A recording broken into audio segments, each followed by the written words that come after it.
Aspen? You look like you're about to King X. put a hit on somebody.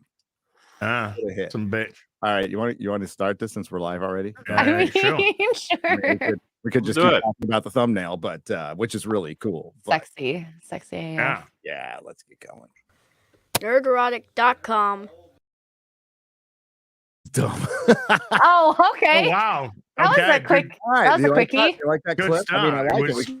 Nerdrotic.com. That's my kid when he's like, I think 6 or 7. Okay, you guys ready? Nice.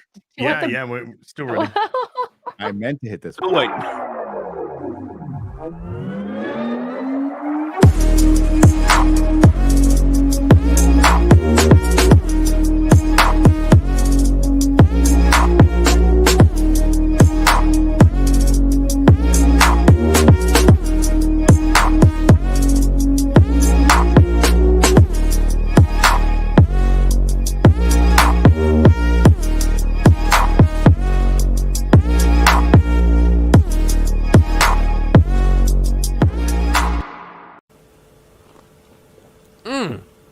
God damn, Gary. Some serious gourmet shit. What flavor is this? That's right, it's the all-hell medium roast private blend. Check out the Geek Grind Coffee Nerdrotic page for our other options like the Decadent, Feathers of Liberty, vanilla-infused flavored coffee. Or if you're looking for something darker, try the Dark Roast FNT blend of the Fellowship. You know what? Just buy all 3. GeekGrindCoffee.com. Use discount code Nerdrotic. Huzzah! Hold up. Wait a minute. Something ain't right. My mind is a raging torrent, flooded with rivulets of thought, cascading into a waterfall of creative alternatives. God darn it, Mr. Lamar. You use your tongue prettier than a $20 whore.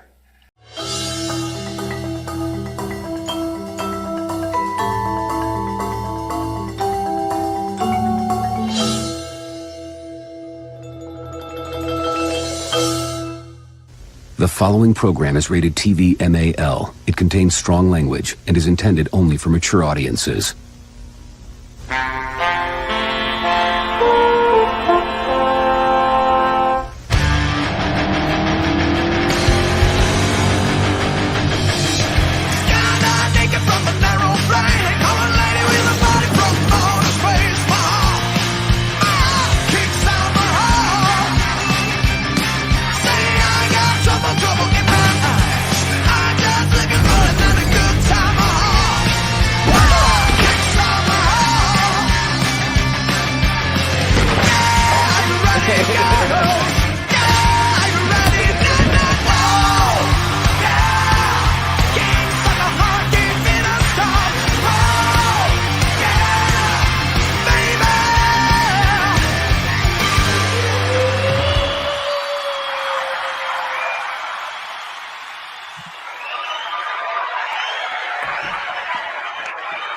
Wow. Wow.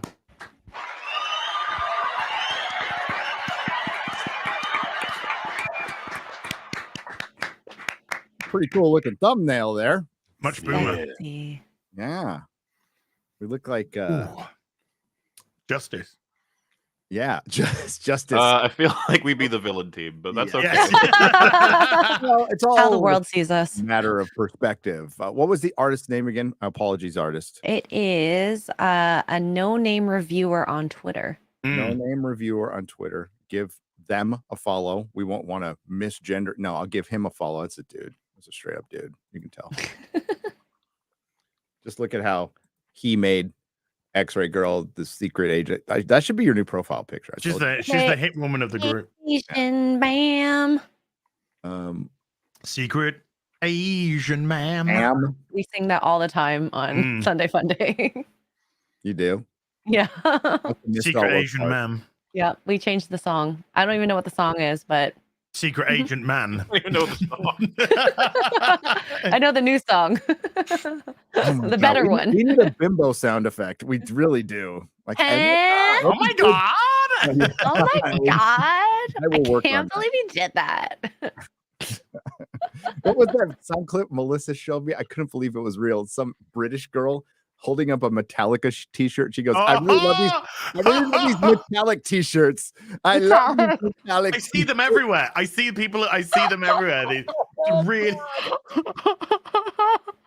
I don't know if Mama's out there. If she could send that to me, I'll play it because I'm like, you are kidding me. It's probably old. I've never heard it, but damn it, I heard that and I'm like, she has to be kidding, right? Please, Metallic. No, she's not kidding, dude. Oof. Welcome to the real BBC, not a state-funded program, not government-funded. We're funded by you. Funded by you. So thank you, you lovely people. So I guess we could be the real BBC now for real. Yes. Bagging, boarding, and chatting. We do have some comics. I do have bags and boards, as has a comic. And we have the same comic. We got the same comic. We got the same comic. Mark Millar's ambassadors. Mark Millar's ambassadors. Good stuff. As a matter of fact, I went full comic book collector. I got all the covers. Yeah. I got the blank cover on the way. Just in case, you never know. I got the 1 in 100. Oh, it's supposedly on the way. It hasn't arrived yet. I gotta check. Is the blank cover so you can write little stick man on it with your own preference? Yes, if you want. I have actually done. We did that at the comic store when they started doing it. The employees started doing. We did our own little stickman. We'd sell the Comic Outpost exclusive. Which but yes, I've actually I have a ton of them because that's what I exclusively drew on for a while when I like to illustrate in my spare time, which I don't have anymore. I'll have to show them off someday. But yes, we have some bags. It's bagging, boarding, and chatting. We've done a lot of chatting, not some bagging and boarding, but we'll go right back to it. I got my bags and boards. I got my supplies. I'm ready to go. We have a lot to talk about because Marvel's in the middle of a major disaster. We were very proud of ourselves for that title. That title, yeah. We were toasting ourselves off screen. Yeah. There you go, Legion of Mamers. Have fun with that one. All right. Little soy faces. Az, how are you? I'm good. How are you? Good. Comics.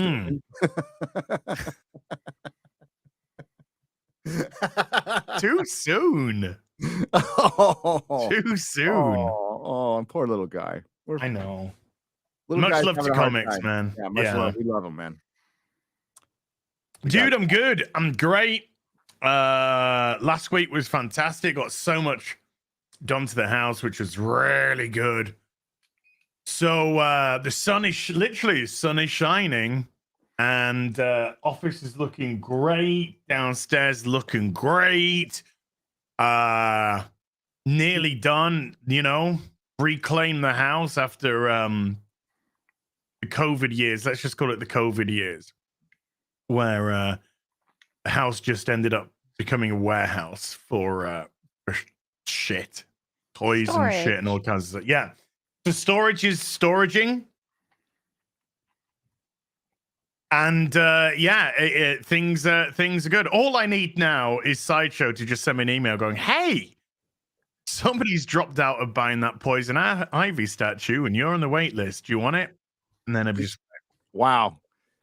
Things are good in Az's world. I was looking for the song, you know, the morning song, do do do do do do do, with little birds chirping and stuff. I was trying to play that in the background while he's like, the sun is shining, the birds are chirping. The morning is nice. The only problem I have is I'm on the wait list for Sideshow. Yeah, I'm on the wait list for a really nice Poison Ivy statue.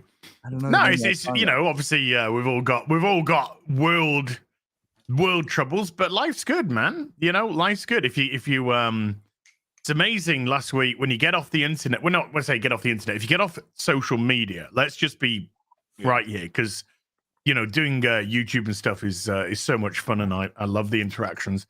But you get off social media, and the world becomes a 180. I guarantee you. All the craziest stuff on there. That's the closest I can find. The chat started putting in the duck. I'm like, okay.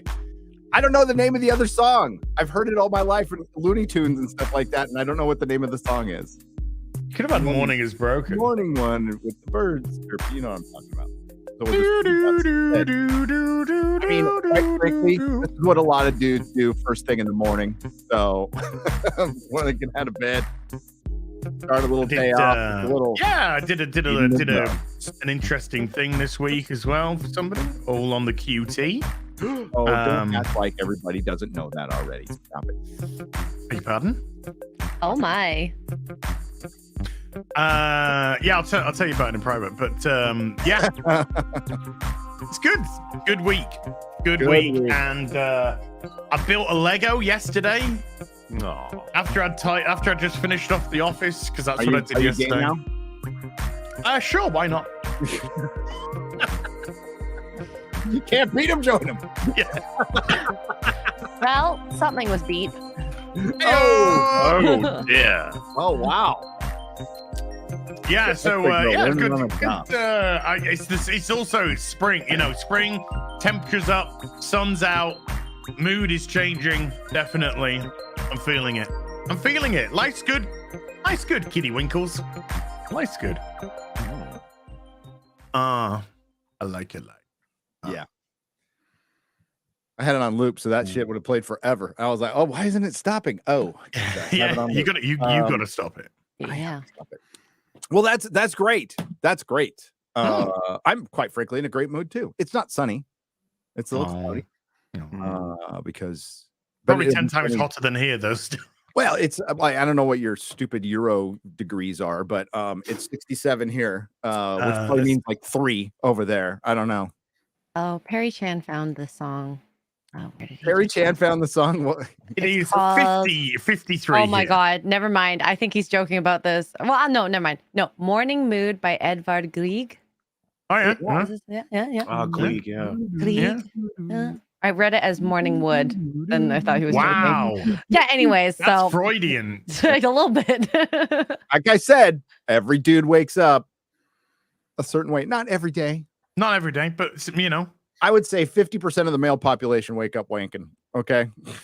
And that's a low. That word was not made for Americans. Wank. No, wanking. A wanker? Wanking. Wank. Morning wanker? Wanking. That word wasn't made for Americans. You guys get jerk off. No words were even when made for British Americans. people- We British just people made say them jerk better. off doesn't sound quite Drop right. you. It's important that we get these things sorted, okay? I feel like that's been told to Az so many times this week. You know what? I blame you for Morford Clark, MauLer, you Welshman. Yeah, but we gave you Wow. Anthony Hopkins for free, so Oh, He's don't American make up now. For it. exactly. We gave him. Well, yeah. When he came to America, he got good and sober. That's what happens to most people who come here. Except We for were literally like, we packaged him with a big note saying we're sorry about all the other stuff. James Corden. Oh, We're like, all right. Piers Morgan. Piers Morgan. What a dipshit. They're all Hello, dipshits. Long man. How are you? Oh, you're very good. Every time I do one of these, it's just like, what have I been ripping into the past week? That's like how I usually summarize. Like I've been just like, oh yes, Mandalorian. Hey, that's been fun. Final episode, and I'm actually like, I'm enjoying seeing everyone taking bets on whether Mando's gonna die. I was like, I didn't even think Hope that was so. possible. But how exciting would that be? Just like It you would be have something happened. Pedro Something Pascal will happened in finally the be moment. like, yeah, it was a great ride, but I've just, we're going separate ways. The story's been told, but it's like, yeah, okay. Oh, it Like, would be so if that funny. happens. I am rooting for that because Pedro Pascal's character is going to die in The Last of Us season 2 as well, and then Yep. he'll just have died in there. He'll be like the bad Sean Bean, like the idiot Sean Bean. Idiot Sean Bean. Yeah. He needs the thing is, like, wasn't it rumors that he just hated the Mandalorian role, right? Bit off all that he could chew into, well, less than he could chew, I guess you'd put it, because he wanted more like FaceTime, I guess you'd say. Yeah. He dies in everything, doesn't he? He dies in a lot of Andrew. stuff, yeah. Game of Thrones, died in the Equalizer 2. He died in Narcos. Did he? I don't know. I didn't watch Narcos. I didn't watch it either. He's gonna die in the Mandalorian. I don't remember the Buffy episode he was in. He died straight in away. Buffy. He died straight away. Yeah, immediately in Buffy. Can't Yeah, think of the name though. What's the name of the episode, MauLer? He's Eddie. Freshman. Okay, look at that. It's season 4, episode 1. Yes. Boom. Listen, I get to have encyclopedic knowledge of Buffy like you guys do with Star Trek or whatever, like or Doctor Who. To be honest with you, I don't have encyclopedic knowledge of anything because I like so many things and it gets jumbled up. And then I took an egg beater to my brain for like about 10 years. So yeah, it's not good. Hey, do you know that XO6 are releasing Picard? Oh yeah, he dies in Kingsman 2 as well. Sorry. Yeah, he does. He Exorcist goes into like a meat shredder thing, doesn't he? Yeah, he does. Gets grounded. Oh, that's Picard him. from season 3 or Picard? Yeah, Picard season 3. Okay. So the first ones that are coming out, Picard, Worf, Oh, and the oh yeah, and I got a picture of Worf right here if you want to see. taxes, so I can buy a couple Star Trek 1/6 scales now. Here. Here's the Worf. Oh shit, they got a Worf. I'm buying it. Yeah, Right boosh. Oh, that is awesome. Oh, And guess who's tweeting it out? Terry Metalis. Terry Metalis. We love Terry Metalis. Yes. If they end the season now, is it over or No, one more. No, one more. And One more. It should overshadow Mando completely. Uh-huh. What do you mean? I'm excited to see the way it Bo-Katan ends. What do you do that mean? thing. Episode 9 ended with the fucking Enterprise D going into war against the whole of the fucking Starfleet. So yes, this ended quite. That sexy. was a baller scene. That I mean, was. sure, I you- wish I could show it right here, right now, because they ding Oh, it, but dude. It I is would just be. I watched that scene 15 times already. Yeah. Like it's great. So, but the way we'll just say it sticks to landing. Do stay for the mid-credit scene. Do not miss it. Do not miss it. That's all I'm gonna say. I mean, I'm like a that sounds- fucking Marvel fan, but like for real, like this one actually. Well, hey, they used to be fun mid-credit scenes and after-credit yeah, scenes. this one means something. Do you guys remember in was it? I can't remember if it was Iron Man 2. I think the after-credit scene was Coulson looking in the distance in the desert, and Thor's hammer was like that was, rapidly- and we were just like, it was cool as fuck. like Thor. It would like when we were kids, we're like, oh, wouldn't it be great to see a Thor movie and all this stuff? How young and naive we become children. But I never thought I'd see a Thor movie. I thought it was like too ridiculous, like it would never get done. And they managed to do it and then completely fuck it up. It's pretty amazing. Mm-hmm. Great times. On Mando, by the way, like what you've just said does sound vaguely interesting, I guess, about Star Trek. But does it compare to Darth Vader, Gus Fring, Fett? I don't think so. I don't think so. I think Gus. What, Darth who was defeated really easily at the end of season 2? Yeah, but he won't be this time, as We he's just going to be break it super down cool. to- Now. He can fly. Can you Well, He fly? can fly now. He we can call it- fly now. We call him Boba Fring, just Boba Fring. Boba Fring. There you go. He's Boba Fring. Dude, the amount of posts I've seen of people saying he's like the greatest Star Wars villain is insane. It's like, what happened? Dude, Yeah, I know. What? He doesn't No, even have character. okay. He's just guy. I'm gonna He's sound- guy with suit. I love fans. I love fans of all makes, shapes, and sizes, but quite frankly, there are consumers, and you could entertain the remaining Star Wars fans who actually are entertained by The Mandalorian by just showing them like cards from action figures. If you just flash them up on the screen fast enough, it'll look like a motion picture to them, and they'll just go. That's all you need to do. Like it's really bad. It's really bad. Thank Like you. you're not even like discerning art. This isn't art. This isn't even close to art. This is a fucking piece of content. It's algorithm written, AI generated bullshit amalgamation to get you to come in. These are all knockoff characters of the main fucking characters. Yes. There's nothing original here. And you No. can tell Favreau is just check the fuck out. There's no way Oh yeah. he is this bad. Because it's fucking bad. Now, Filoni, yes, it's written like a fucking cartoon, so that's about how good Filoni is. I've But- heard there are characters in his cartoon shows. There's no characters in this. So, I don't know what happened in translation. It's something's wrong. It couldn't be Very time. wrong.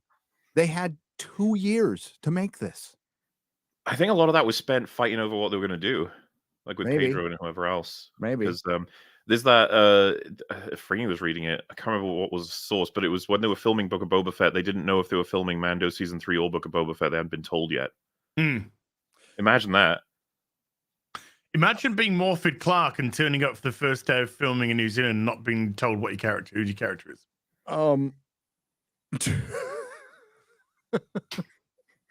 Which happened. Which happened. And guess what? She still didn't figure it out. She's still trying to cope.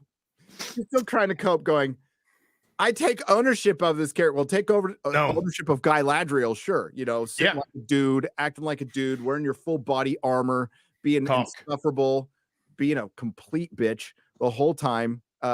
Being like, honestly, what's her name? Bella from fucking Twilight was nicer than fucking Galadriel. Yeah, but there wasn't a tempest in her. See you next Tuesday.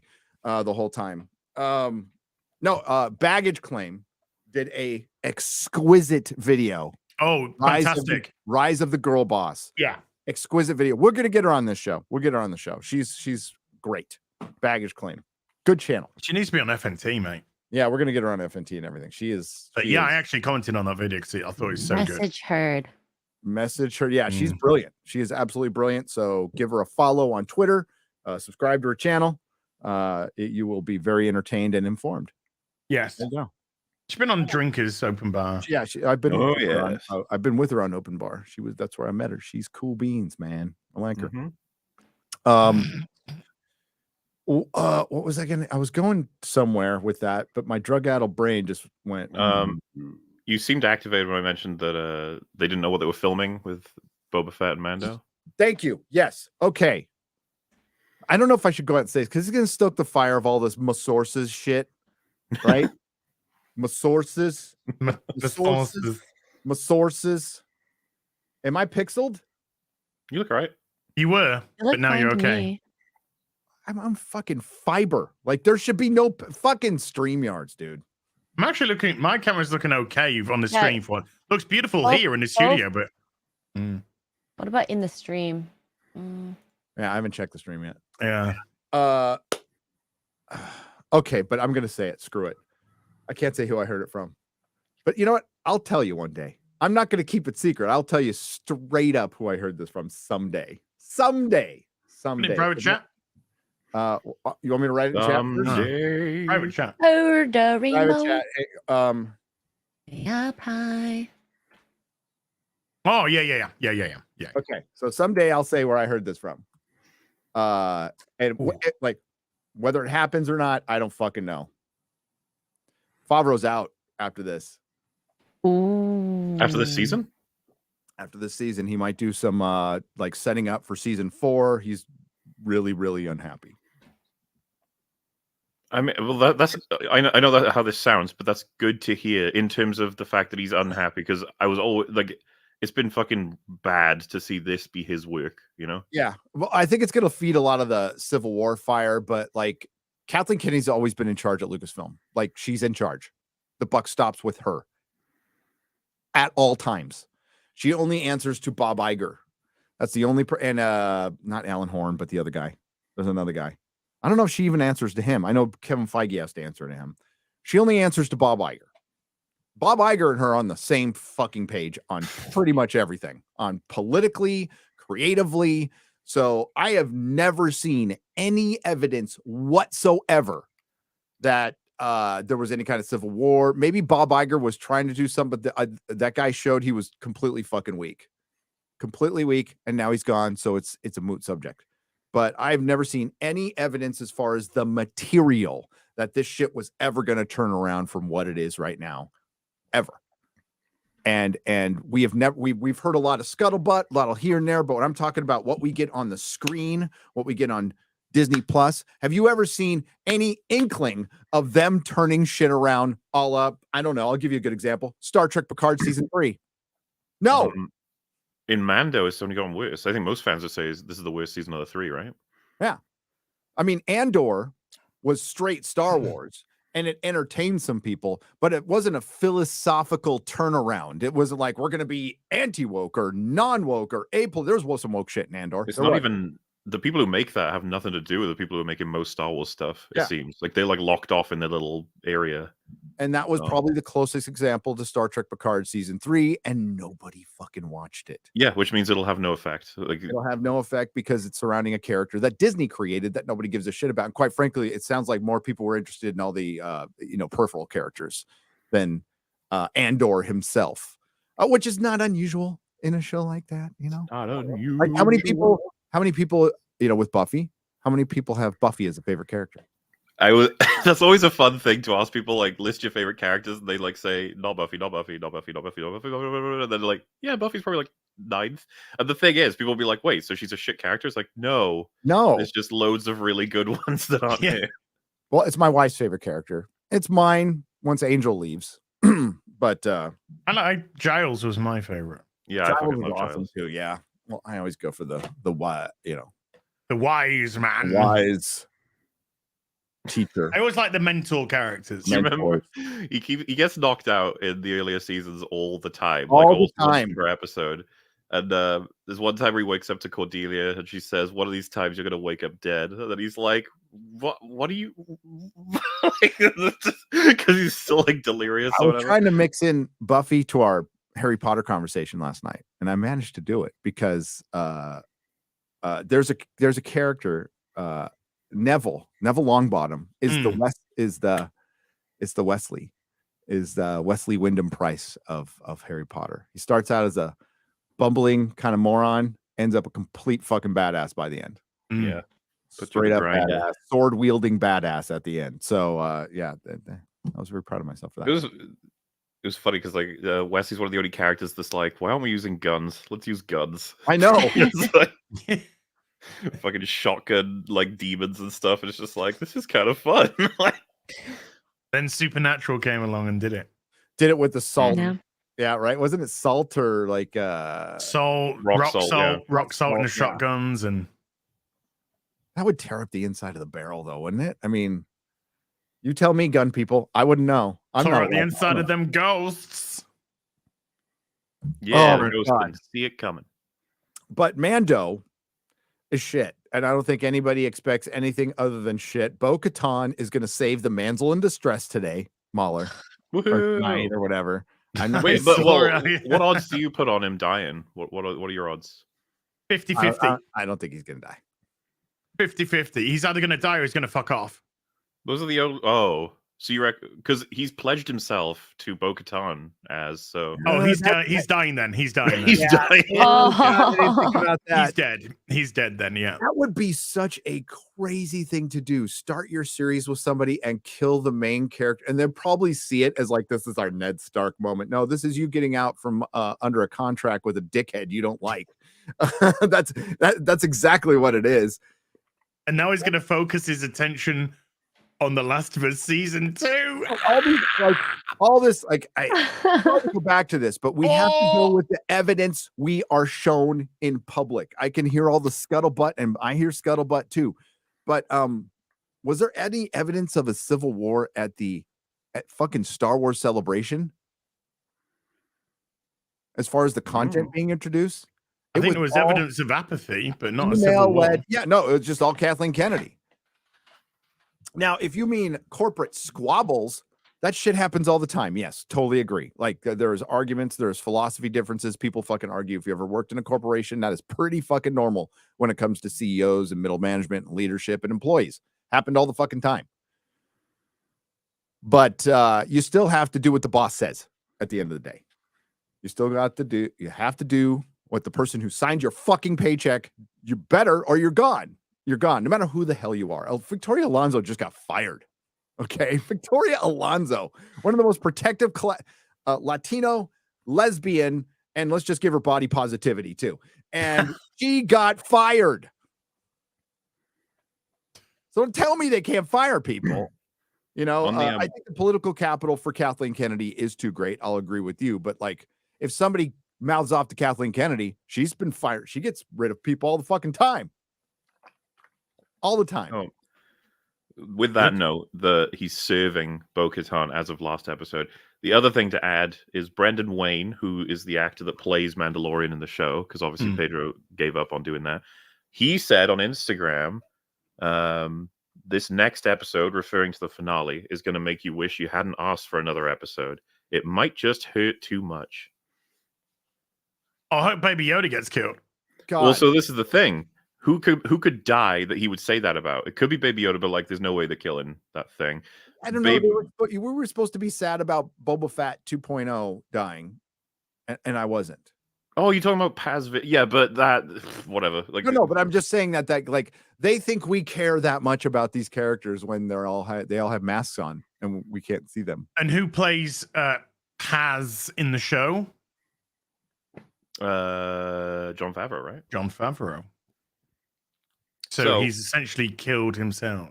Running odds, right? And this happened with Stranger Things. We were doing allegory odds there? on everybody. Yeah, so I think there's a little bit of You think allegory Jon there. Favreau, that'll be part of the Civil War narrative. Jon Favreau is what's his name? I'm just Paz Vizsla. and he's shooting all the Kathy bots. oh yes. But he goes down, but he takes out like 75 of them on the way. Allegory, man.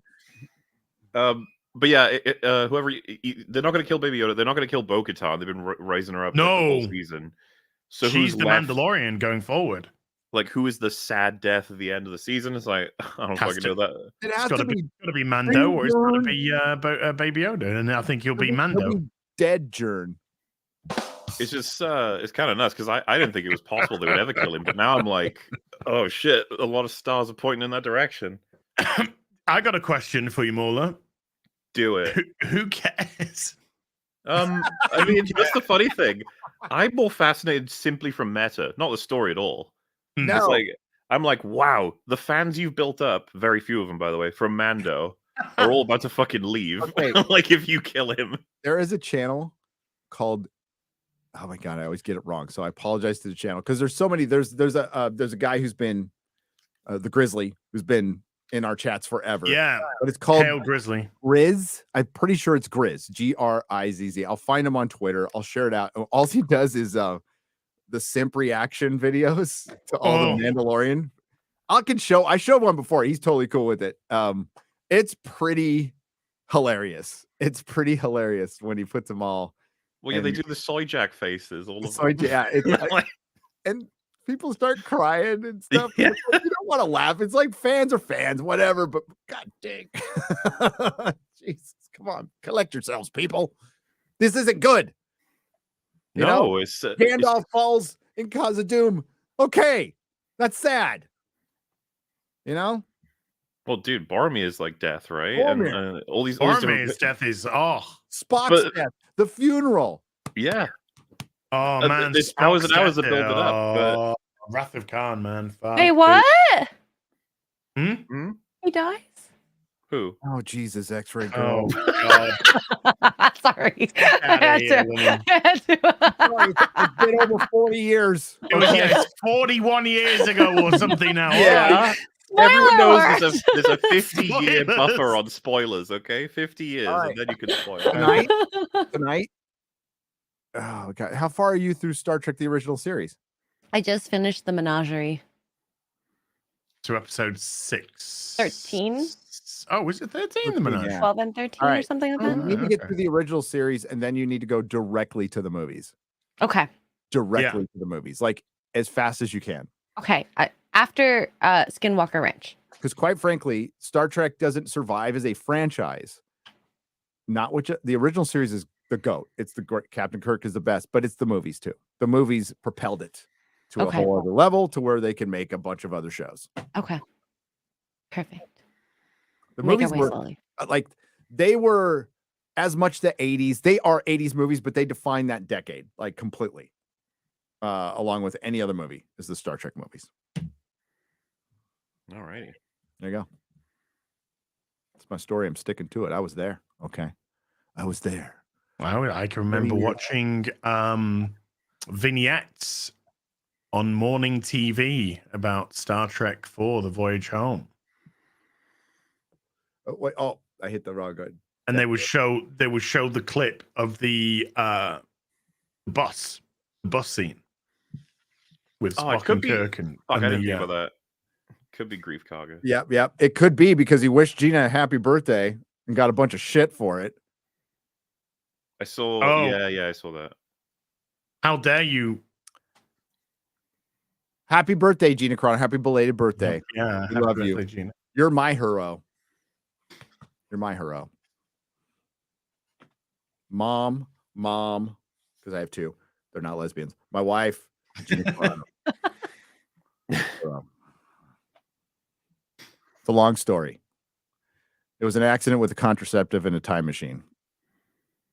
That's a hitchhiker joke. I'll give him, somebody will laugh in the chat who's read Hitchhiker. Okay.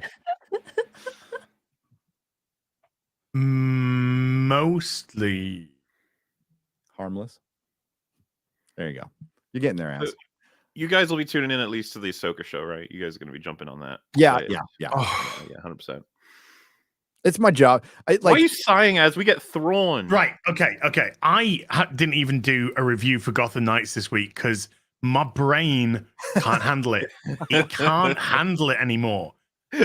I just, I critical. Yeah, I hit 3 seasons of Batwoman, right? I didn't realize how much fucking brain damage I took. And then I did She-Hulk, which nearly killed me.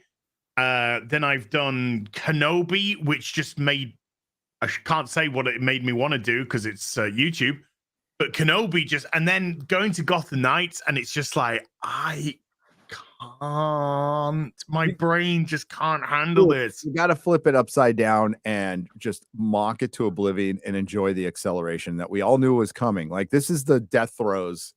Like, I'm not saying woke people, wokeness, the wokeness monster. It's not going to go away. It's not going to go away, but like it's never made any money, and the investor money is starting to go away. Got a video coming out soon. How there are signs of things turning around, and there are also signs that some organizations are just never going to get it. Disney, never going to get it. Never ever going to get it. Yeah, dude. I laugh my ass off. I can't wait for Ahsoka. And Sean Connery from SNL, whoever the hell, somebody, the bad guy.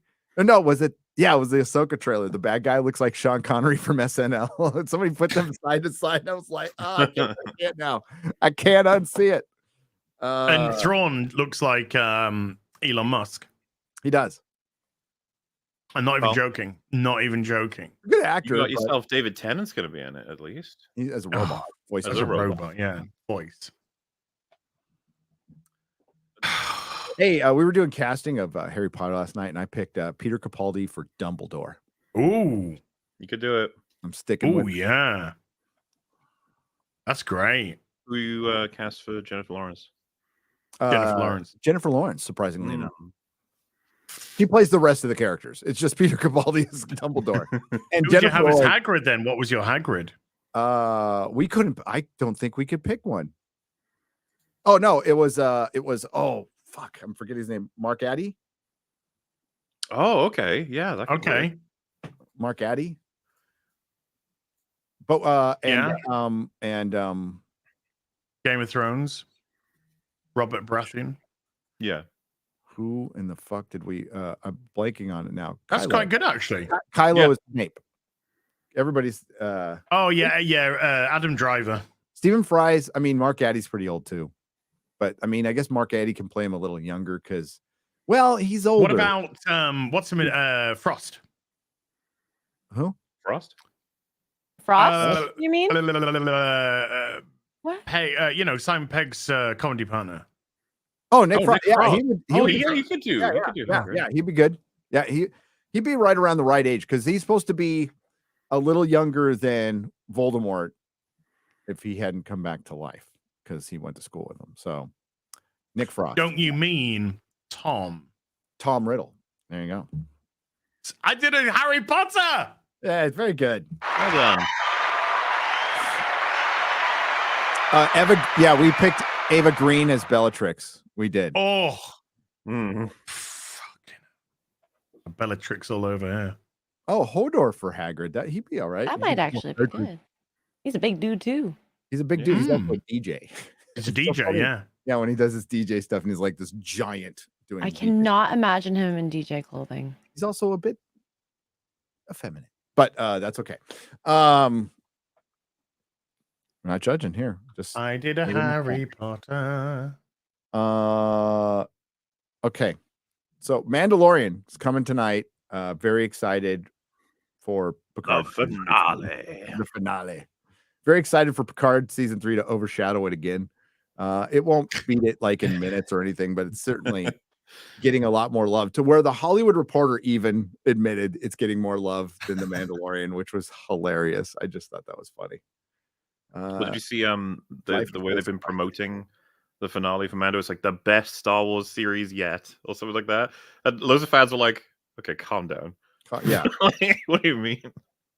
Obviously, we don't think it, but like seeing like fans of the show be like, "What do you mean best? It's not even close." No. I think I'm not saying something. the RT audience score was in the 50s for a while. Not sure where it is now, but yeah, it's bad. It's bad. It's bad. It's in trouble. It's very bad. Hi, X-Ray Girl. How you doing? Hi. I guess we are doing my intro. I'm good. I'm good. I slept enough, I think. Yesterday I was a little loopy. I called Gary and I was like, when are we doing the nooner? And he's like, it's not on my channel this week, is it? BBC.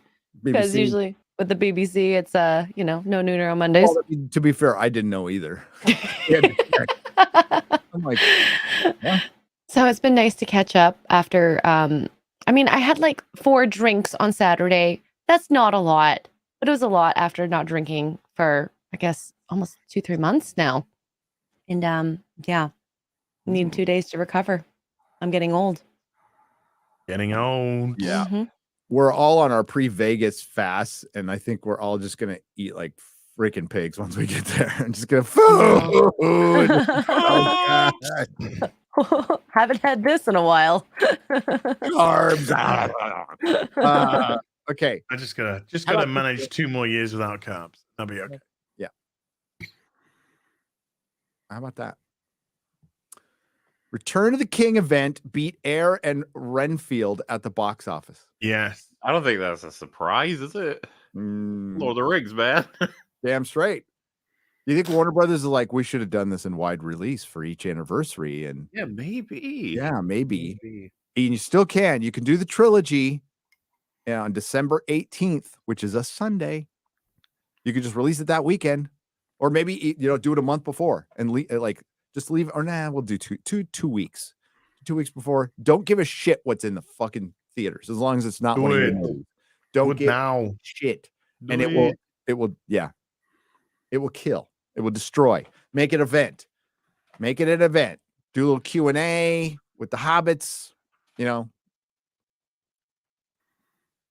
I am giving this billion-dollar corporation advice. They should obviously listen to their 24-year-old gender studies graduate who runs their marketing now. I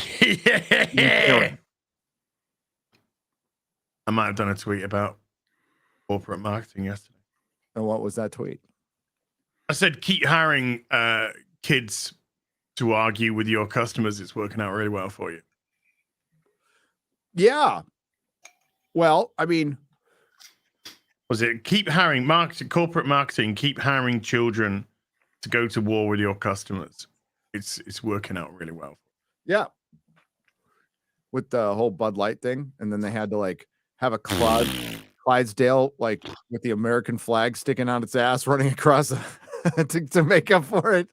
Well, they didn't apologize. There was no sorry. Nope. There was no sorry, and there's been no movement of the company, so they're not sorry. They are not sorry. They just want to placate you. So a business keep at that boycott if you're doing I'm all about the free market and freedom, and you do what you like, but I am not going to shed a tear for an alcohol company going out of business. Not going to shed a fucking tear. It's been nearly 20 years since Peter Jackson's epic cinematic adaptation of J.R.R. Tolkien's The Lord of the Rings trilogy wrapped up. The final installment of the 3-part story, The Return of the King, charged into theaters on December 17, 2003. I remember it like it was yesterday. And spent the next 6 months dominating the box office, and it raptured audiences, racked up Oscars, and generally unheard of a golden age of cinema fantasy films that followed. Well, I mean, no, it was the golden age. Well, I mean, if you want to count Harry Potter did follow. The runtime for the original theatrical cut was just 3 hours and 21 minutes. And I haven't seen it since the theaters. I mean, I've exclusively watched the extended cut, please. All about extended.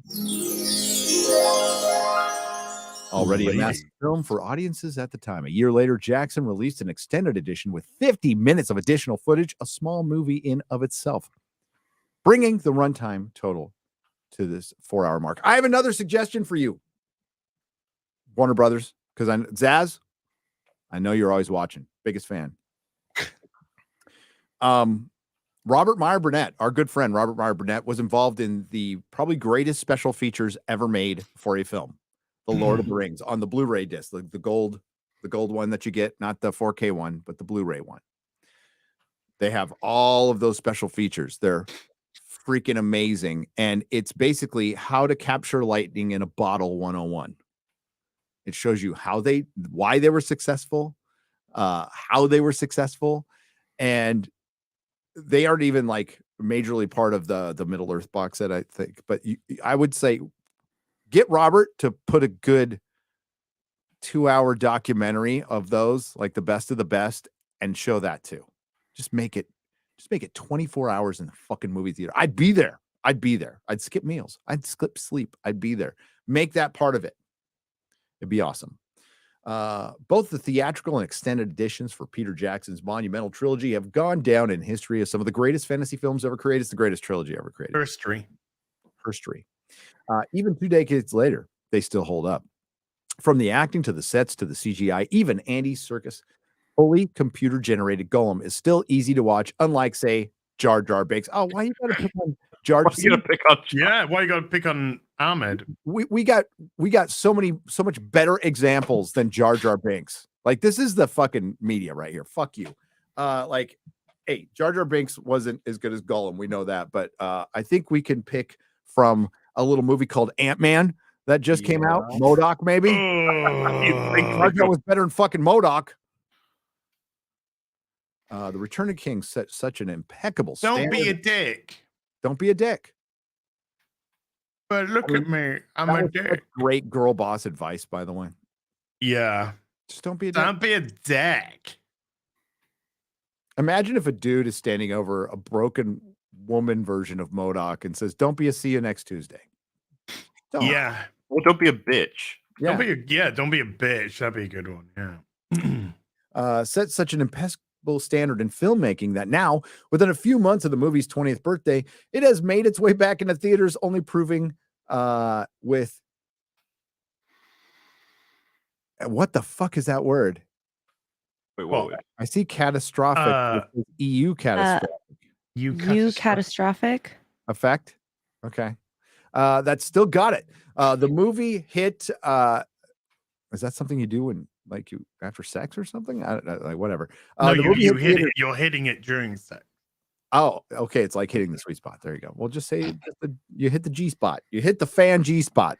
The movie hit theaters again on Thursday, April 13th. I went, by the way, had a great time with the family. The following day, IndieWire reported that it hadn't just done well. Return of the King had outgrossed Air in its second week of release, and both Renfield and The Pope's Exorcist on their Thursday night openings. Not only that, but it had done so while running in significantly fewer theaters. It was a Fathom event.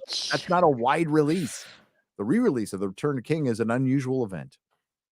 Not too many movies get a second theatrical run. In this case, Fathom Events initially resurrected the iconic film, setting up an extremely limited release of just a couple of showings. As fans caught on to the fact that 20th anniversary theatrical release was taking place, those showings filled up and more were planned. The demand was so strong, the week before the fun kicked off, Fathom announced that participating theaters were expanding the showings to span the 6-day stretch from April 13th to April 18th, with additional showings going until day after tomorrow. Hell yes. Despite the demand, there were only 1,100 theaters formally participating in the Fathom event in comparison to Air, which is playing in 3,507 theaters that Amazon paid. That's, by the way, you want to own Amazon again? Amazon, and by all accounts, it's a good movie. By all accounts, it's a good movie. Amazon paid $160 million for the rights to it. That's not counting the production budget, which was $90 million. According to The Hollywood Reporter, outside of the Bourne films, this is the most money Matt Damon has ever made. Was off this film. Good for Matt Damon. Matt Damon. And 2,650 theaters, respectively. Despite the disparity in screen count, The Return of the King grossed $1.2 million on its 2023 opening night, making it the second most popular film for that day, behind the runaway box office hit Super Mario. In comparison, Air has only grossed $982,598.62. I'll just add that there. And Renfield and The Pope's Exorcist came in below that. Timing was clearly on the side of Aragorn, Frodo, and company. Thursdays aren't historically the big money makers, even with tentpole films. The lack of any serious competition, Mario aside, has helped, but that doesn't change the fact that The Return of the King was able to ride back into theaters with gusto, even after a 20-year hiatus. On the surface, the reason for The Return of the King having such success and re-release is simple. It's Tolkien. But there's more driving its success than just pre-existing popularity. Middle-earth is popular IP treasured by multiple generations and demographics. Even what? Wait a minute. I thought it wasn't accessible, guys. No, unless you see yourself on screen, you can't relate. I'm having a hard time computing. Mixed messages, me feel. I was told it was not accessible, and Sophia Numvet was historic in her not first appearance as a first female dwarf of color. Dwarf of color, by the way, which is a term. Dwarf of color, elf of color. Remember the guy said he's the first elf of color. We just need a hobbit of color. I tell you what, you're not the first of color, the first knobhead of color. So I wanted to read this again. Middle Earth is those in Hollywood. Is a popular intellectual property treasured by multiple generations and demographics.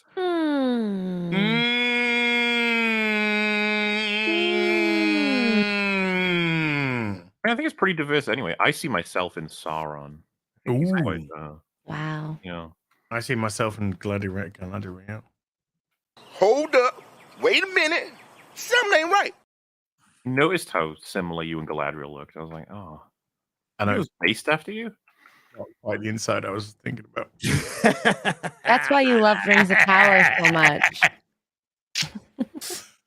Yeah, something like that.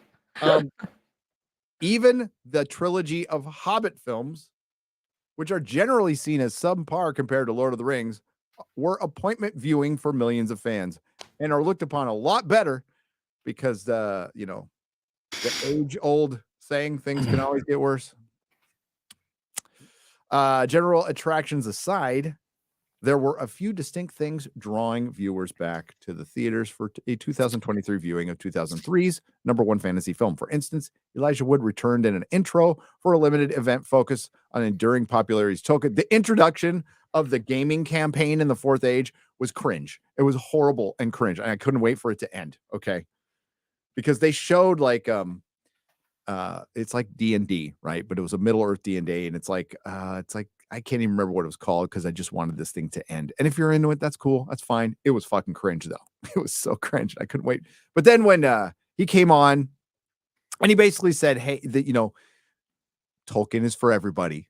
It's reached multiple demographics and generations. That's basically what he said. It was a nice thing to say. And I think, if you're going to see theaters, they tried this with Dungeons and Dragons too, guys. Did you guys see it in the theater? Any of you guys see it? No. Okay. Yeah. Before Dungeons and Dragons, they did a thank you. So I think they're going to start doing that. And I'm not against it, except Hugh Grant looked like he couldn't be fucking bothered with anything when he was there. Oh, no. Kind of funny. But I laughed at that. I chuckled. He was just like, can we get this over with, please? Fuck this shit. I want to go get blown by a tranny hooker. Yay! But hey, again, not judging. But I think it's a good idea. If you mixed up Hugh Grant and Eddie Murphy in one prostitute, by the way. Hugh Grant's was maybe I did it on purpose. Just a woman. Eddie Murphy's may have been slightly different. Whatever. They were adults. Yes. They were adults, but I think the thanking people for showing up to the theaters and being fans, I don't think that's a bad idea. Do it for every damn movie. Well, didn't have to do that once upon a time. No, but something seems to have happened in recent times where children in the marketing department think it's good to go to war with their customer base, and they think anti-marketing is good, and it is massively affecting the box office because they have been riding off IP and not talent, and IP has taken them so far, and then it can only take them so far until people go, nope. And we are seeing a lot of normies, because it's not the fans, because the actual fans, they kind of support, but it's the normies. The normies are now noping out of this. That's the big one. And you can see it with Marvel, and you can see it on TV. You can see it with Rings of Power. You can see it with all of these franchises. The normies just like, nope. Mandalorian, nope. Star Wars, nope. That's it. Once you start hitting that normie apathy, you're in deep shit. And it has arrived. It has arrived. We've got Guardians of the Galaxy, which by all accounts should be probably the best Marvel movie since No Way Home, and maybe the last good one, but we don't know that. And according to box office predictions by a third-party company, it's coming in low. It's coming in lower than the second film. Now that remains to be seen. We'll see what happens. Depends on the movie. But Marvel excitement, I mean, to say it hasn't been affected, like you'd be high on some probably pretty good drugs, because it has absolutely been affected, and it's irreparable at this point. That's why we were making videos. It's like we still like Marvel. We like old Marvel. We still like. I would like for you to change, but if you don't want to change, and tell us to fuck off, okay. Well, you know what? The paying customer will paying customer will generally fuck off and not say anything. Just go, okay. Yeah. I can put my money, I can take my money somewhere else. No problem. No problem. Eric July says, like, none of this is obligatory. Nobody needs this shit. Culture is important, but nobody needs this shit. Oh, I ordered a Marvel 1/6 done. But you need us. Yeah, you need us. You need us. And telling half of us to fuck off, you will never get most of those people back. You'll get some, but there's a percentage you've lost forever, no matter what you do, no matter how many apologies come out, no matter how many fucking thank yous, they're done. But when they say they've divided the fandom, because we hear this, like, you've divided the fandom. No, it's more damaging than that. You have alienated customers on both sides. Like Misandric, which is now the MCU, just misandric content is also going to alienate a lot of women, not just guys, a lot of women. Because a lot of women want to go, when they go to see a superhero movie, they want to see a Jason Momoa, they want to see an Alpha, they want to see some big dude on there taking charge. Because it's not just a power fantasy for men, it's also a fantasy for women. It's a romantic fantasy. There's lots of different elements of fantasy that go alongside that. So when you say you split fandom in half, what you do essentially is you cut two massive chunks from both sides, then you carve down the middle. So it's not just a simple, here's the big fandom, we've split you half and half. No. You've alienated a shit ton on that side and a shit ton on that side. Then you've hit down the middle, and what you've got left with, that's what you've split in half. And that's why we're seeing massive diminishing returns now when it comes to Marvel, because who the fuck wants to go to the cinema to see Cassie? Who wants to go and see Marvel's Katie? Who wants to go and, they don't want this shit. They want to see they want to see Tony Stark being a fucking baller. They want to see Captain America kicking fucking ass. They don't want to see Shazam being a man-child. They don't want to, fighting fucking 75-year-old Helen Mirren. Yeah, we got Shazam ads right now, which went to digital like 4 weeks. I was about to say, well, yeah. What's the point advertising that movie? I know. I would just forget about it. You're wasting more money. You're right. And then to turn it back to a movie that comes out 20 years later, and quite frankly, a botched anniversary thing.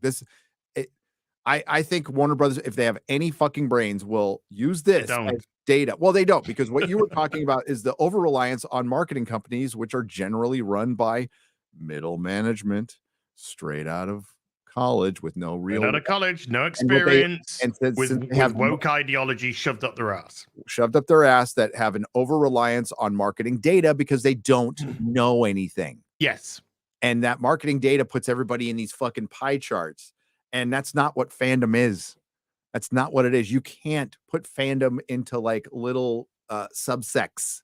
There's so much crossover in absolutely everything. It's impossible to figure out. It's, Hollywood used to go by the gut on a lot of stuff. And that's how it works. Sometimes your gut's right, sometimes it's wrong. But if you try to commoditize art, which the over corporate, the corporate culture of Hollywood now is trying to commoditize it, and they've always been trying. They've been trying for years, okay? And it doesn't work. It doesn't work, and it's going to get way worse. That's a tease for my next video. Again, some corporations, some entities, some individuals, a lot of independent creators, quite frankly, have already figured it out a long time ago. Some corporations are going to be forced to figure out because they've lost so much fucking money and they're about to die. And we'll see what happens. It's totally up to you, Hollywood. We can't, I like art, I like film, I like music, but quite frankly, there's enough stuff I haven't read from the past that I could that'll entertain me for the rest of my life. That's why we did with comics. As an I quit a decades long habit with Marvel and DC of hobby of collecting and reading new comics. Gave it up. I haven't missed it at all. Nope. In fact, I've read more comics recently because I've just been getting the stuff I haven't read. It's great. Sometimes the future can be in the past. The future can be the past. There's great stories written out there. I caught up on H.P. Lovecraft. Haven't read all his stuff. Now I have. It's fucking awesome. So there you go. But here, back to this. In recent years, Tolkien's works have found new life. And here's my favorite. Amazon Studios' Rings of Power is steaming ahead towards the season 2. I will give the Rings of Power credit for bringing more people to the real Tolkien. And now you can really identify the good from the abysmally bad. So they did, I think, bring a lot of people to the books, but it didn't become the cultural phenomenon they wanted. They got a cultural phenomenon, but they got a united Tolkien fandom. And that's kind of cool. There's like a very strict line between the good and bad. It's really strict in this one. I think the same for Star Wars, yeah. Yep. Yes.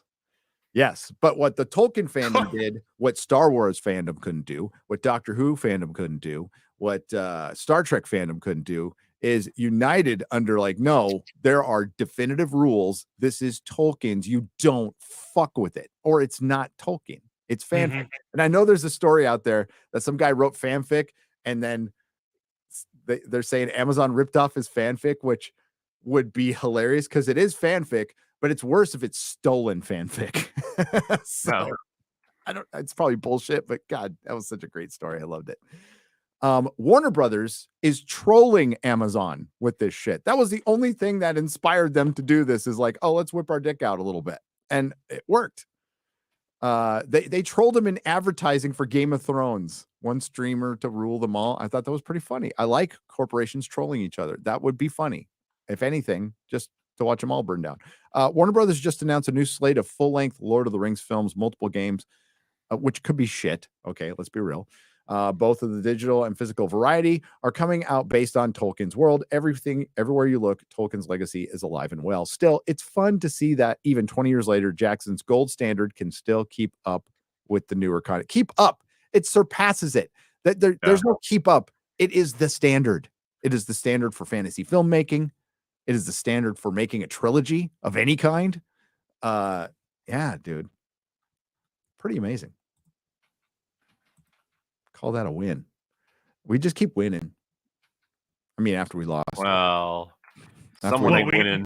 We have to lose the franchise to win the war. Yep. That sucks. I'd say, Picard season 3 is a win of sorts. It doesn't save the franchise at all. Well, no, because they've just announced Starfleet Academy, and they are going ahead now with that Sector 31 It's more like a painkiller. Just a temporary painkiller. Like the thing about Star Trek is no one ever professed that this was saving Star Trek. We knew what it was. We knew that this isn't because people, a lot of people have said to me, so is this going to save Star Trek? I say, no, this is an anomalous event. This is because, Kurtzman and Goldsman had nothing to do with this. They were too busy with their failing other shows that they couldn't even be bothered to continue with a Picard, which was a massive failure after 2 seasons. So they handed it over to Terry Matalis, who just so happened to be a massive Star Trek fan. And he's trying his best. It's not perfect. A lot of stuff that I don't like about it, but there's stuff that I really like about it. And it's certainly very watchable. And this is going to be an anomalous thing. But now that it's, it was always with Goldsman, with Kurtzman for until 2020, at least 2026. That got renewed like a year and a half ago. Yep. And so we knew that they were been trying to push this Sector 31 show since Discovery. Season 1 of Discovery. And we know that they've been trying to push this Starfleet Academy for at least 2 years now. In actual fact, if you speak to Robert Meyer Burnett, he said a Star Trek Academy series has been pitched ever since the 80s. So it goes right back there. So, this was never going to save that. But what it does show, what it will clearly demonstrate, because that Sector 31 show will be dog shit, and that Starfleet Academy series will be dog shit. It will clearly show that you have an anomaly. And what was different about the anomaly? Oh, the person who did it actually cared about Star Trek and actually tried to respect the history and the characters of Star Trek. And that's why they won't learn, because they're not interested in that. We've already heard Kurtzman with his, it's not about Star Trek. It's about using Star Trek as a platform for our messages. So you can continue with your messages, but they're going to come to a crashing reality when they release their next Star Trek venture. Oh, absolutely. And just to point out, Terry Matalis worked on past Star Trek. Yes. Voyager. Enterprise, I think Enterprise as well. I just want to show the headline to this. No, is it DS9? Sorry, DS9. Didn't DS9. DS9. Voyager. He was there. He was there. To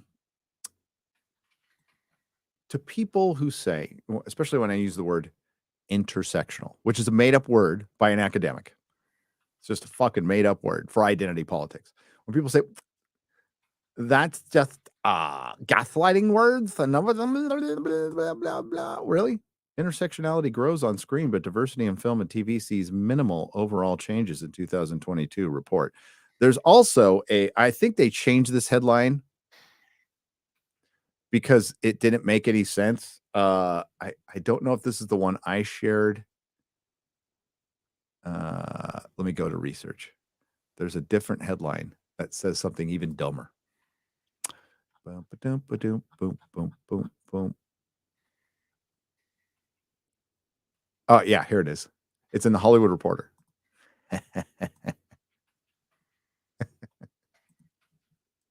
Hang on. Oh, God.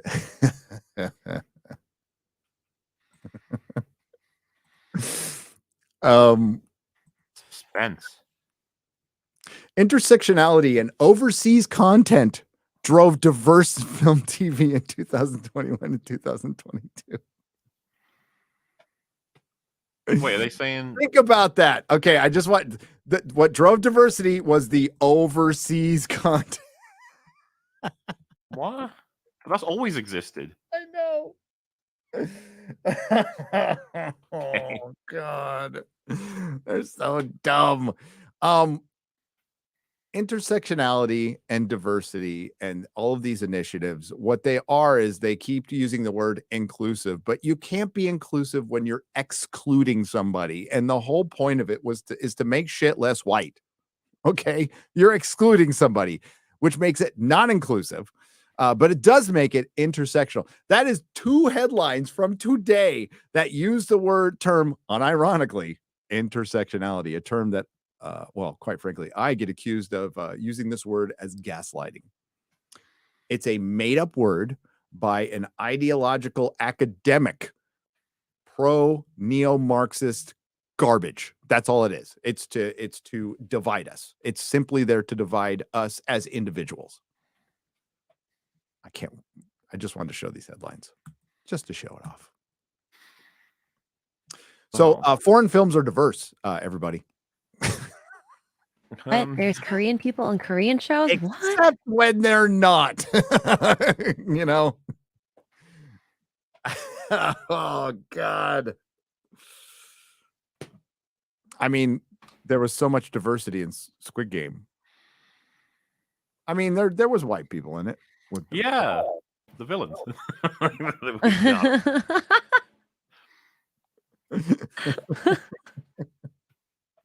Dude, their voices were so weird. I'm like, am I seeing this headline right? Like, it was before my cup of coffee, so I'm like, brain's a little foggy right now. Oh, but so like while things are that we have clear signs of improvement in certain places, there are another, and I also want to show this tweet from Mark MauLer.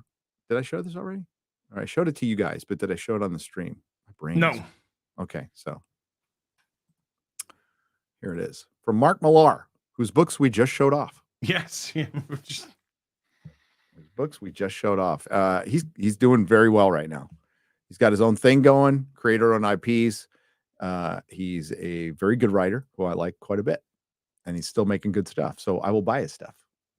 Make sure I'm not showing off my messages there. There we go.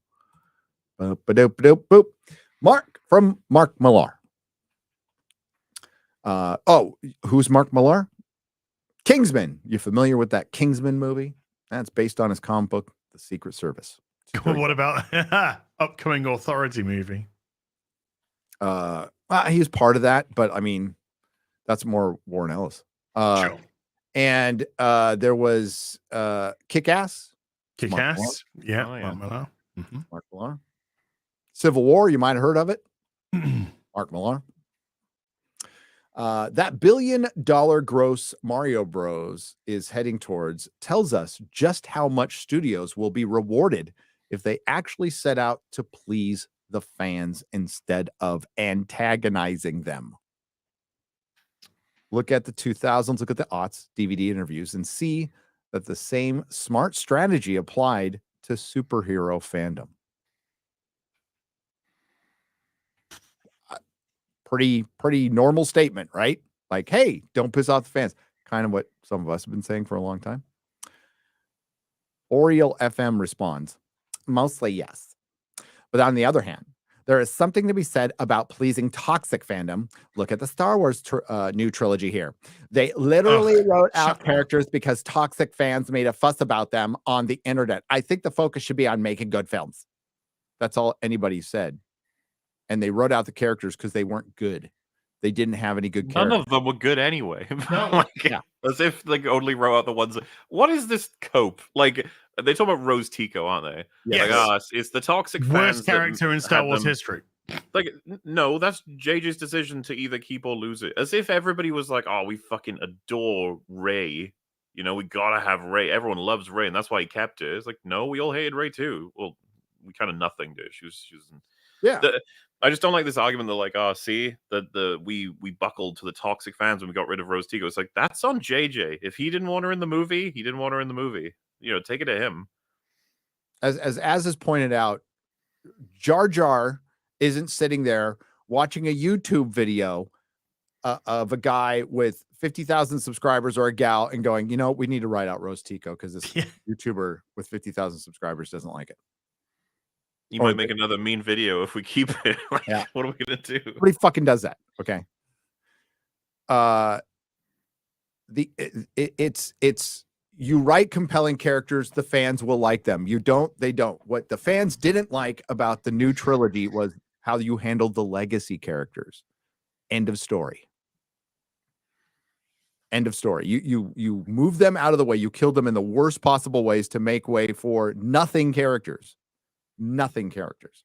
I remember that You know, insane narrative that they were like pandering to people who didn't like TLJ with Rise of Skywalker, and it's like pandering to us. You think the Rise of Skywalker was made for us? You fucking joking? Like, you know the saying, the actual saying that is, you can tell a lot about a society on how it treats its elderly. And if you look at the West, we treat our elderly very poorly compared to something like the East, like in Japan, for instance. The elderly are held in high esteem, very high esteem, and respected. And therefore, and what does Japan have? Japan has a culture of respect that goes from the top down. When people get older, they're not pushed out for this desire for youth and new. No, they are moved to a different position where their knowledge and their wisdom can be passed down to other generations. It's the same analogy that you can use with your fandoms. When Disney took over Star Wars, for example, one of the first things that Kathleen Kennedy says is, we don't want to rely on these 50-year-old fans.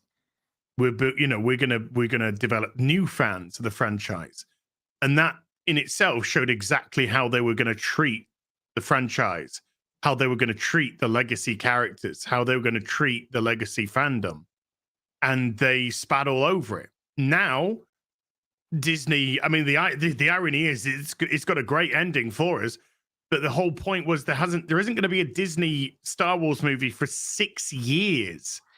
Due to the failure of the sequel trilogy, and their answer to repairing it is to bring the fucking asshole back who fucked it. This whole thing is an absolute unmitigated fucking joke. You know, now if you think about it, Disney just pulled a Rise of Skywalker with their entire company by bringing Iger back. It's the same thing. Yeah, well, somehow Iger returned. Yes. So, you know what? I'm not sorry that they got rid of this. Rose Tico lost her sister on a bombing run in the vacuum of space. In the vacuum of space, where bombs at gravity, apparently. Yeah. Yes. And you didn't make Rose Tico. For one, you took her and you made her. You put her in a potato sack, and you made her annoying. Do you know what a Y-wing is? Do you know what a Y-wing does? Yes, I know. Do you know what a Y-wing does? I had a video that said nobody knows what a Y-wing is anyway. Oh, piss off. That was the perfect reaction. As one of our hosts had quite a specific reaction to that information. MauLer's response: the emphasis should be on pleasing the fans so they don't feel angry enough to turn toxic. This term toxic is stupid. Yeah, it's a nothing word. Yeah, there's always been criticism in fandom. Fandom is always used to always come into comic shops. Before the one I own, ones where I went and we would talk lots of shit about lots of stuff and then talk about the stuff we loved. That's just fandom. You got to take the good with the bad. The strategy worked very well from 1998 to 2019. And for the love of the first new Star Wars in 2000, the love for the first Star Wars in 2015 was huge, which it was in anticipation. Yes. The fan alienation almost feels like a strategy now because it is. It is.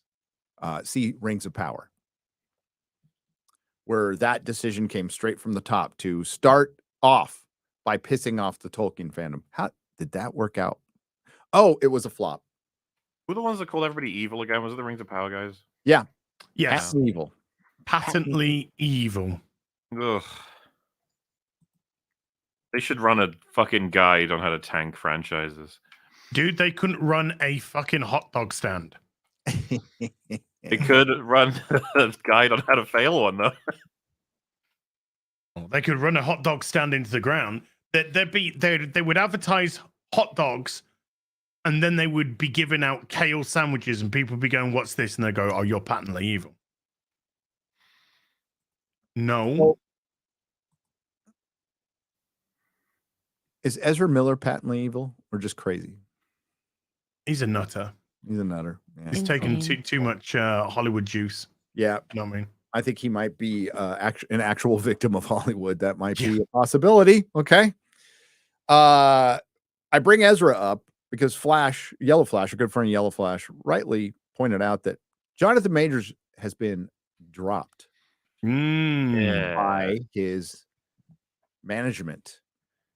And Ezra Miller is on video choking a woman, pregnant woman, Iceland, a pregnant woman, on video breaking into a house to steal alcohol. This multi-millionaire, multiple crimes, possible grooming, possible kidnapping, stories of little kids with bullets, like chewing on bullets that were just laying around. And his movie comes out to much fanfare. As a matter of fact, there's a big trailer coming out in a few days on the 26th, because they're going to show, there's a screening of it at CinemaCon in Vegas while we're there. You go see it? No. Well, I mean, if it's on the 26th, it's on the day before our meetup, but I'm not going to pay $1,200. Wait, what? To CinemaCon. Yeah, a ticket is $1,200. No.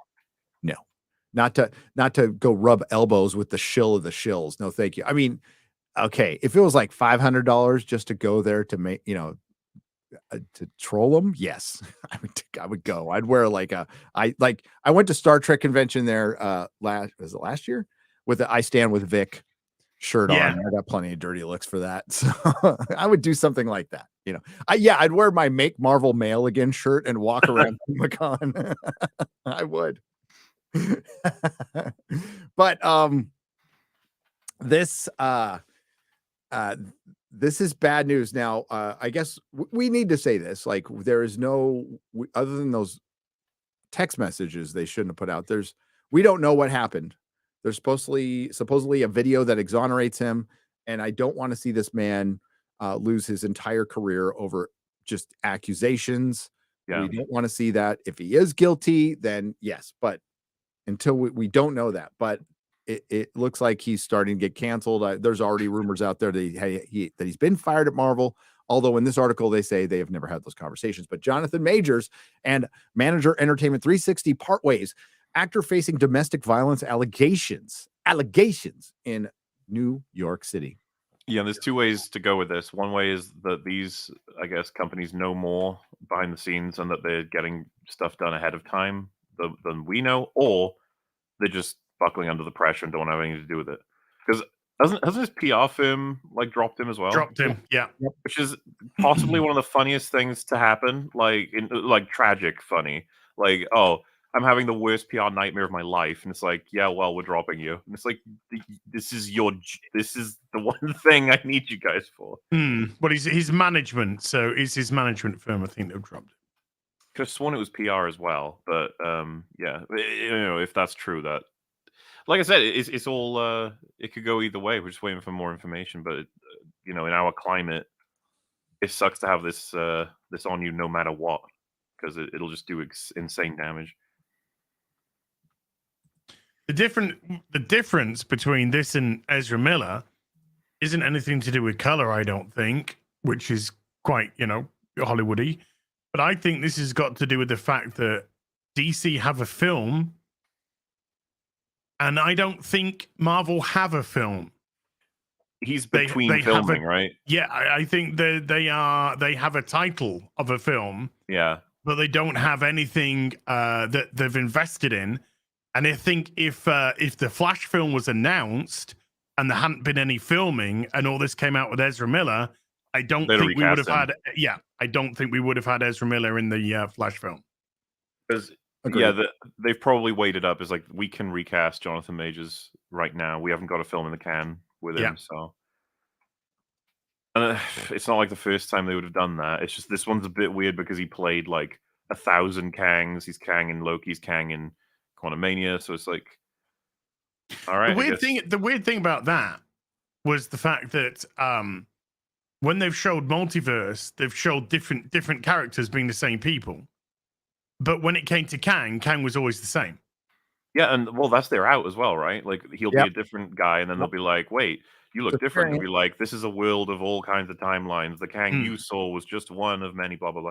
Because someone just mentioned like, well, he's got season 2 filmed, doesn't it? And it's like season 2 of Loki filmed. Yeah, that is a project they're gonna have to be careful with if all this turns out to be true.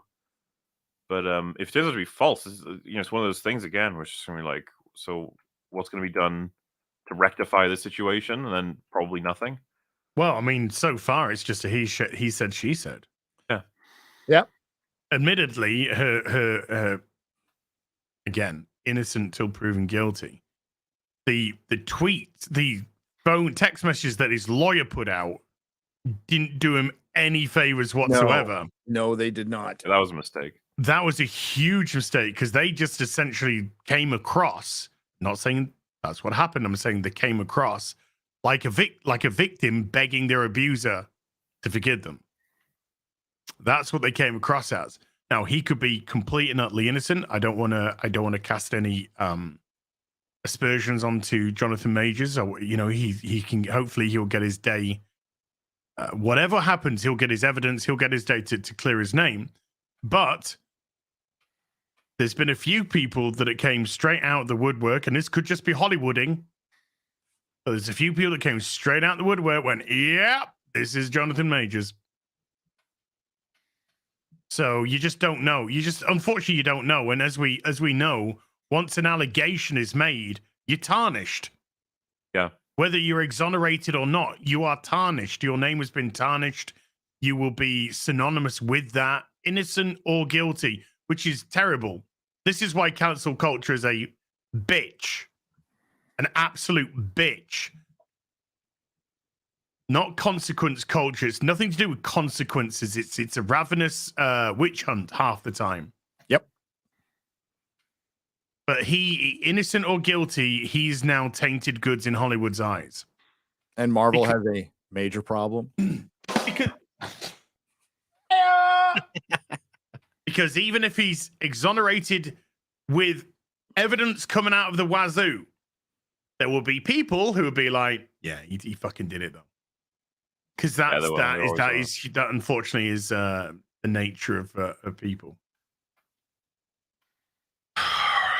So yeah, I think Marvel are just like, nope, we need somebody who doesn't have a stigma attached. Right. Yeah, no, I could see them pressing the panic button, being like, whether or not he did do it, we don't want to be anywhere near someone this hot, so we're just going to get someone else. Like, I could totally see him doing that. Yep. But all the gushing, I can't help but think of all the gushing over him in the red carpet for Ant-Man. It was ridiculous. Well, it makes you think, right? Like, if all this allegation shit had happened the day before then, they'd all be like, well, yeah, he's in it. They'd be shutting they'd taken him off the marketing for the digital release, at least on one poster I saw. There was no King anywhere. So the Army advert dropped him, didn't they? Yep.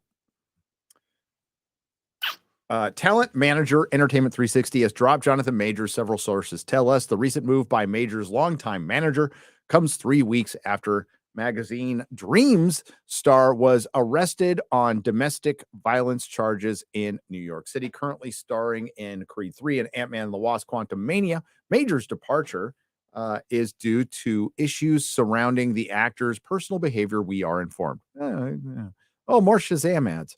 I'm not buying it. I'm not buying it. Okay. Nobody's buying it. Nobody's going to buying it. I'm going to go to Tortuga for that. Okay. Jeez. Majors representation problems don't stop with Entertainment 360 PR firm, the Leddy Company. Also initiated a break with the Avengers actor in the last month. He's not an Avengers actor. He's not been an Avengers. I was about to say, yeah, he's not actually been in one yet. Yeah. No. And it looks like he won't be in the future. Ouch. As a minor element of this, Majors and fashion house Valentino mutually agreed that the actor would not be attending this year's Met Gala as one of its guests. The Met Gala is a disgusting display of debauchery. Oh yeah. And fucking circled decadence and decadence and Reminds me of Hunger Games and stuff like that. Yes. I was very- about yeah. to say that, MauLer. Gosh. It Perfect absolutely analogy. does. Uh-huh. I mean, like, okay, those movies aren't great, but man, their depiction of the elite is pretty spot on. Okay. Entertainment 360 and LED, whatever, Leedy, company did not return requests for comment.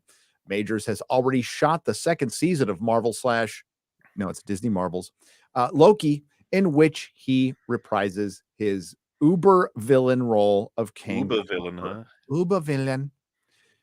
And won't go. Maybe he's just going method, guys. Okay.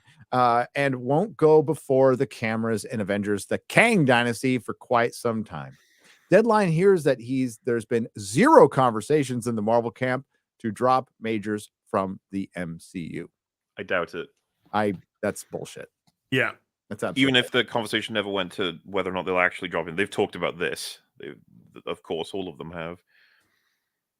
the one thing Marvel has been, besides absolute shit lately, is they're pretty tight. Like, you don't get a lot of, internal leaks about meetings from fucking Marvel or Disney, because so many people are just lockstep there.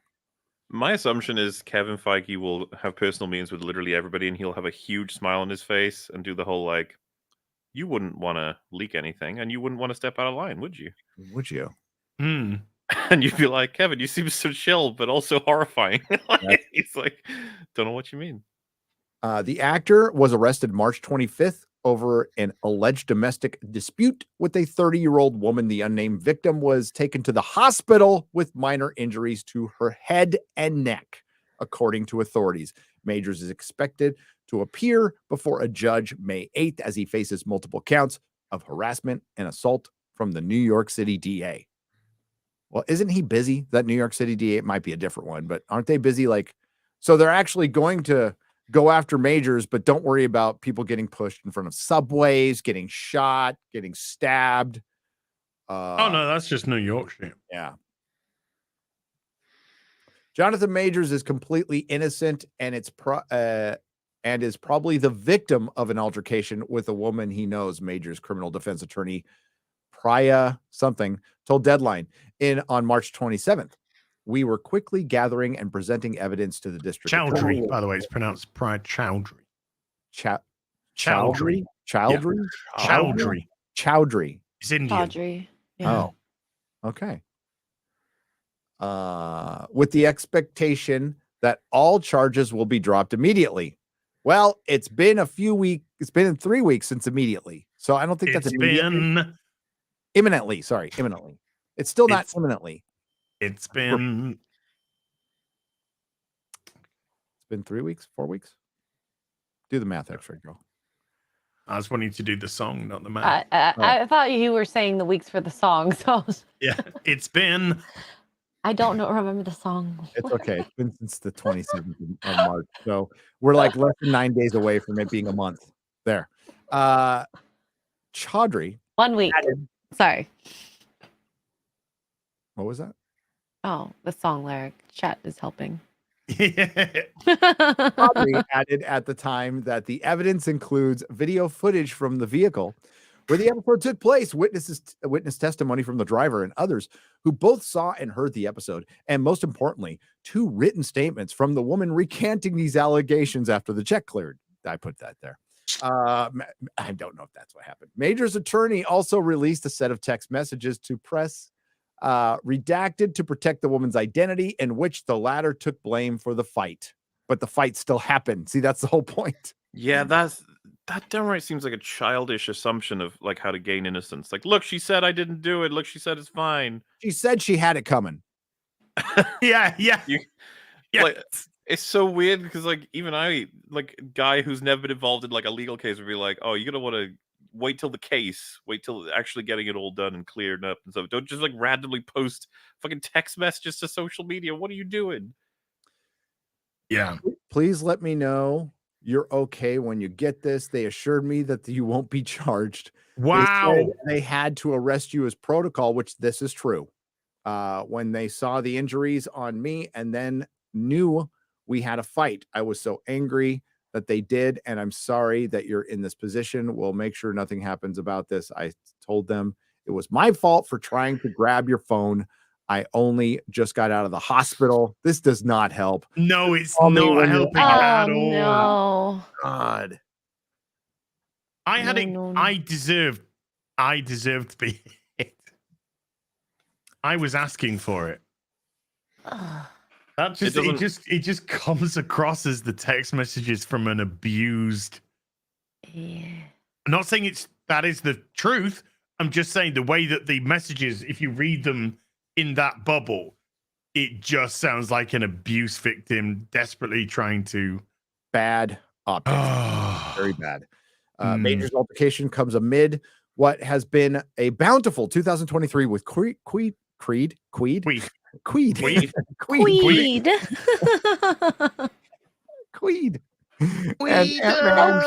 Ant-Man, Freedom and Quantumania having grossed a combined 700. Did they really combine the two movies to pump up the box office? This is such an entertainment reporter. This potential abuser has racked up $745 million at the box office. In addition to rave reviews out of Sundance for his turn as a mentally disturbed amateur bodybuilder in Why would you mention that? Yeah, like mentally disturbed. This isn't helping him. This isn't helping him. This one is like he sent the text back saying, "Stop helping me." He received rave reviews for his role as a serial killer in On. Eek. No. Majors is still held by police on charges of murder. Disney Searchlight Pictures acquired that movie out of the festival beating. That's a bad word to put in there. Several bidders. Beating several bidders. I swear to God, this is now a goddamn troll article. Yeah. Satire. How many references can we get to hitting? I know. It's set to hit theaters December.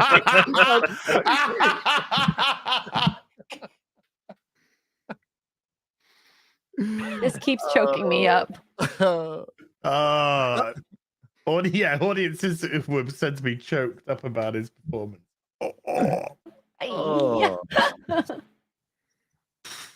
Well, look, Charlie Sheen's back with Chuck Lorre. Wow. Really? I thought the next time we were going to hear Charlie Sheen's name, he was in the obituaries. Dude, he was going after him. But they're back together. There you go. That's good. Hey, see, you can mend fences. Second chances. That's good. I hope Charlie's sober because he was coked out of his fucking mind. But we got like, that was Tiger blood. Tiger blood, man. Winning. Okay. We got winning. We got some good stuff out of that. Yeah. Unfortunately, he got HIV, but sorry, we got some good stuff out of it. We did.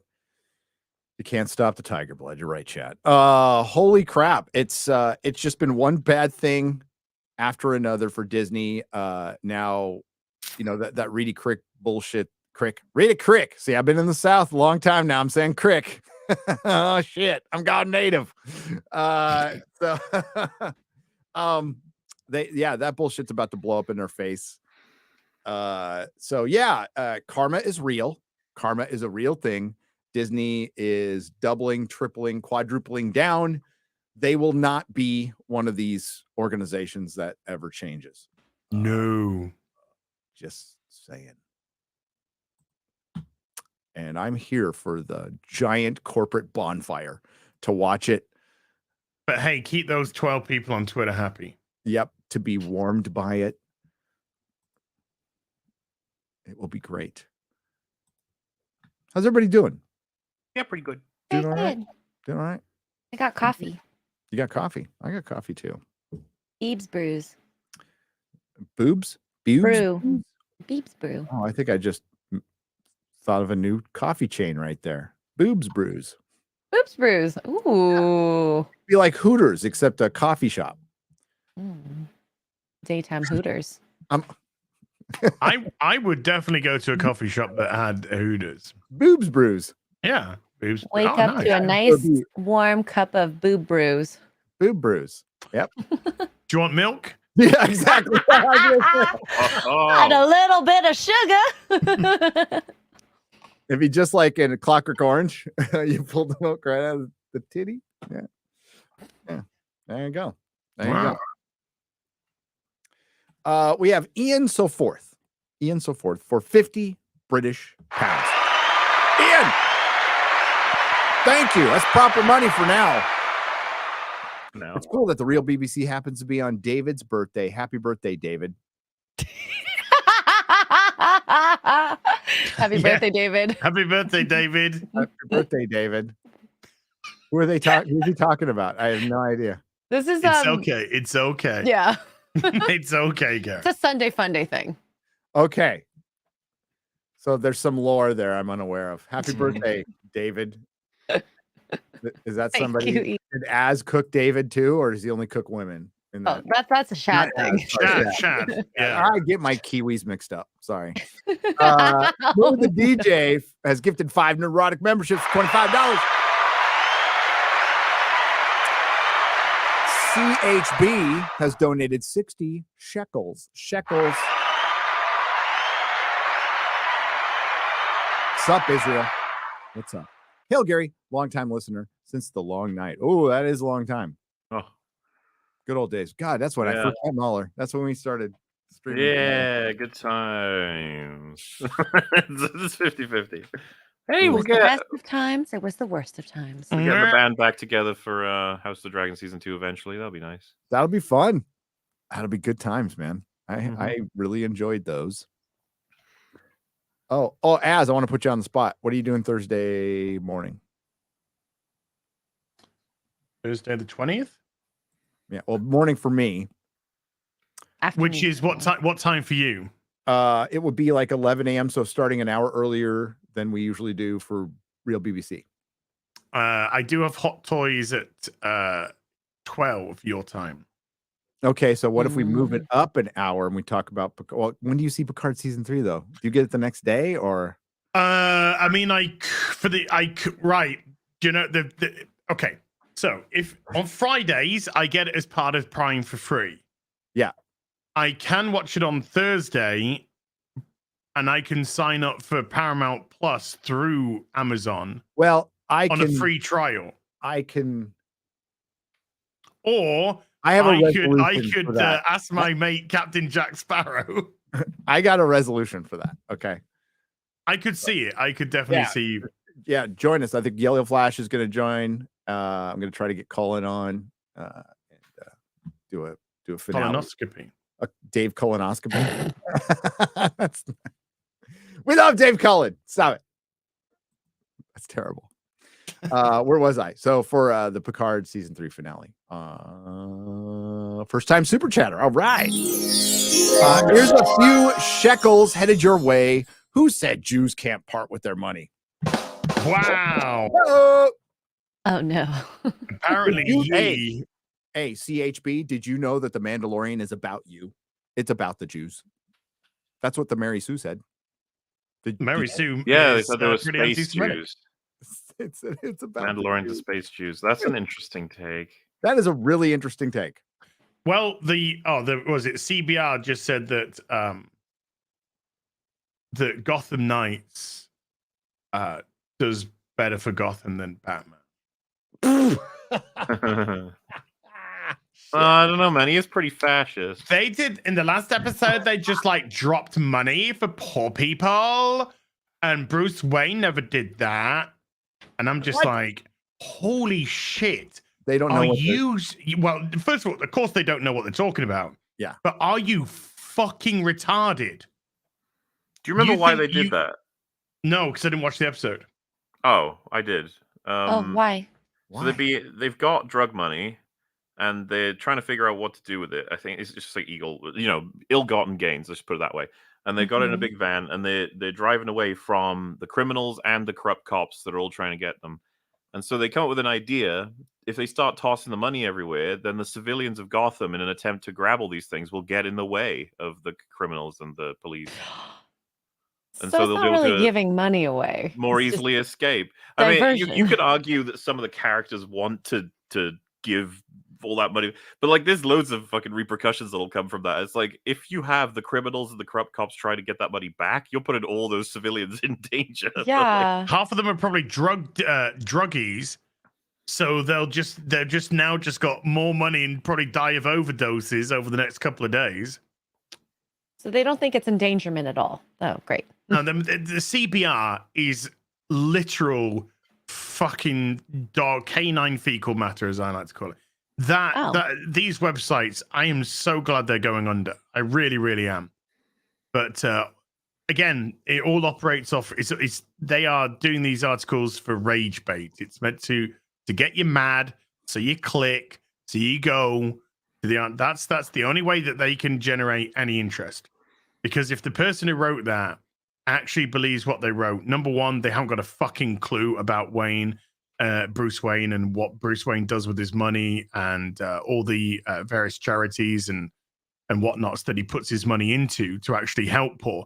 But you don't because he's trying to change the system systematically.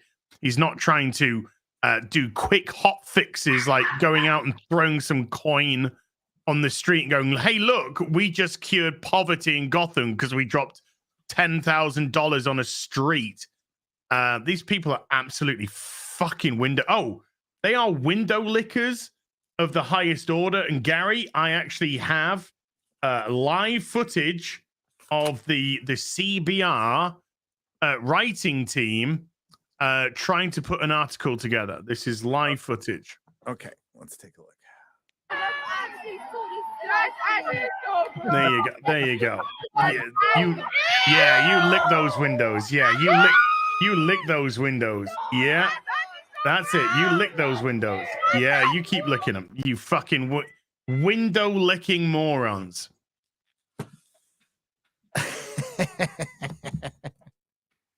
No, you can be paid to do that, but all right. I didn't know. Apparently so. Paid window lickers. That's capitalism's kind of awesome though. Adrian Curry. Oh my God. I miss your wisdom on Twitter, Adrian. Adrian's awesome. Based, smart, level 12. What are Timbits like, X-Ray Girl? What are what? They're too Timbits. sweet, but they're good. I like it. It's like a little snack. It's not worth the calories. It's like 90 calories per Timbit. I'm okay. Adrian has gifted 5 Nerdrotic memberships for $25. Thank you, Adrian. Miss you on Twitter. What's a what bit? It's like a donut hole. What? So it's Because nothing?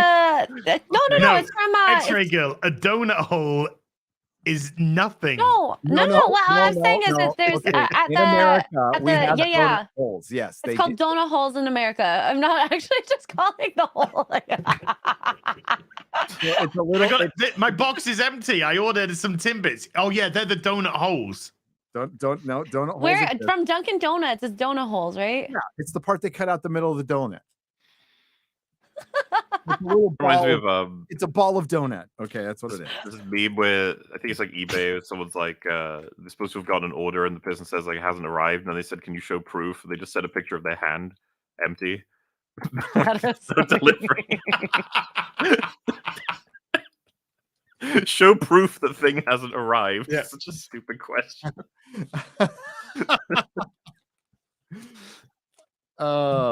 Hey, this arrived for me. Quick little. Oh, cool. Mm. Hey, I went to. I'll tweet it up later. I went to Walmart.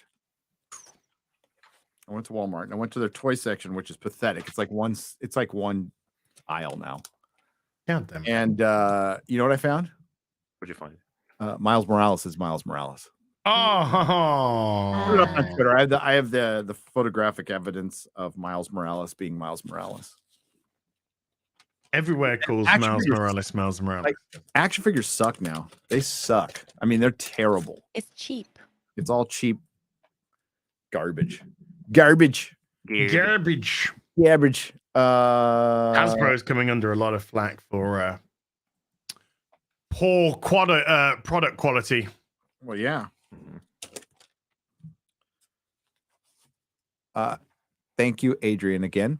Jared Woodward for $20 says, Hail, Gary, random question. I know Peter Jackson's trilogy is amazing. However, how do you feel about the major narrative changes from the book to screen? Specifically, the character changes, Gimli and Frodo, are very different. Yes, Frodo is way more lordly and a little more like Bilbo in the book, and they really tone it down in the films. Gimli is comic relief in the film. Dwarves are badass, like absolute badass. But I'm okay with it because it was always in the spirit of Tolkien.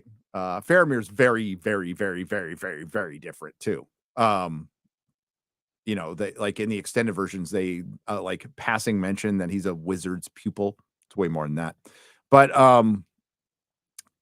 I was fine with it because they made changes as long as the changes stay in the spirit. Nobody's ever asked for a 1-for-1 adaptation, which would be very, very hard to do. Scouring of the Shire, I'm kind of fine with that being gone. Tom Bombadil would have been very difficult, but the Barrow Downs, I would have loved to have had that. I think that was kind of a missed opportunity, which would have led to Tom Bombadil, but still, it was really cool and creepy. But that's why you read the books. Read the books. Listen to the books if you want. There's multiple versions. I'm fine with them. I am fine with them. I'd say the only criticisms I have are because I've watched them so much. There's like not little. There's missing horses and stuff like that. There's like you can see some of the stuff that happens if you watch it too much. But that's it's the greatest trilogy ever made. I love the one where Eomer's sword just falls out of its sheath while he's like talking to Aragorn and shit in Rohan. It's just so casual. You'd think someone would have noticed when they were filming, like, oh fuck, your sword just fell out. Some stuff, I mean, it just gets by, Yeah. No matter how many times you see it. Like the car.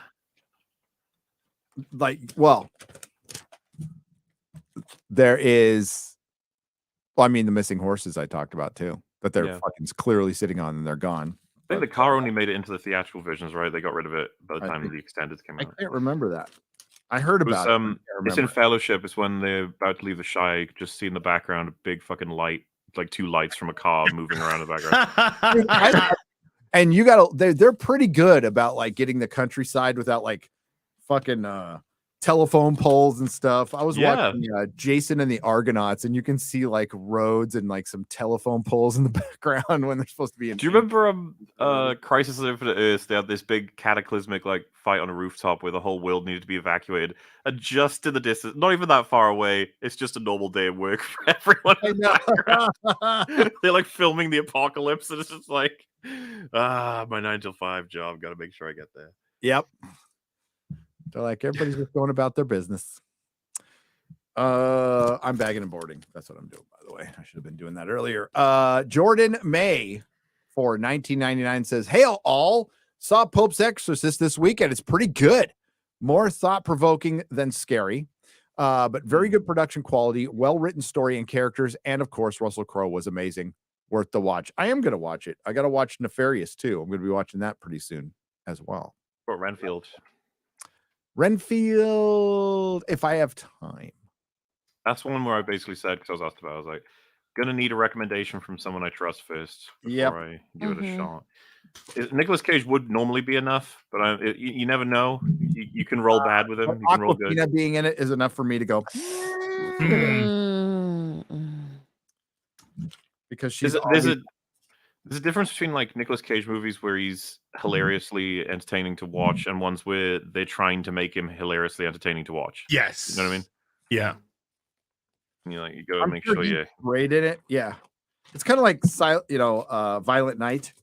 Like I saw Violent Night because I got access because I'm Total Access Media now. My God. Store, and I was there and I got to see it for free, but I would have definitely just waited for streaming on that otherwise.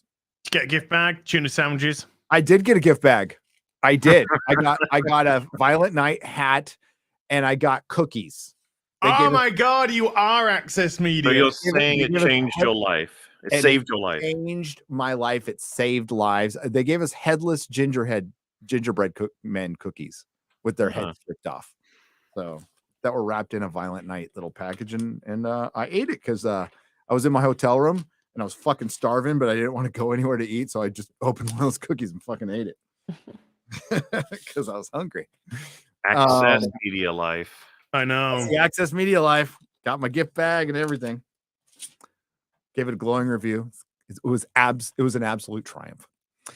Cinema Buff 2000 for $19.99. Mark MauLer said in a Newsarama interview in 2007 he considers video gamers as pedos because people play video games. I like games more than comics. After reading that, I'm not reading any of his comics or watching any of his shows. Well, that was 2007. I mean, ask him what he thinks about that now. I think he'd probably say something different. 2007, like holding people say shit in interviews. He might have been trolling. You don't know the context. I mean, if he really means it, then fine. But he just praised a video game movie doing well and showed respect and respecting fans. So I don't think we should. A lot of people have been wrong about video games, and it's okay. Yeah. Well, he could have been doing it because, you know, video games is technically a rival industry to comics for an entertainment source.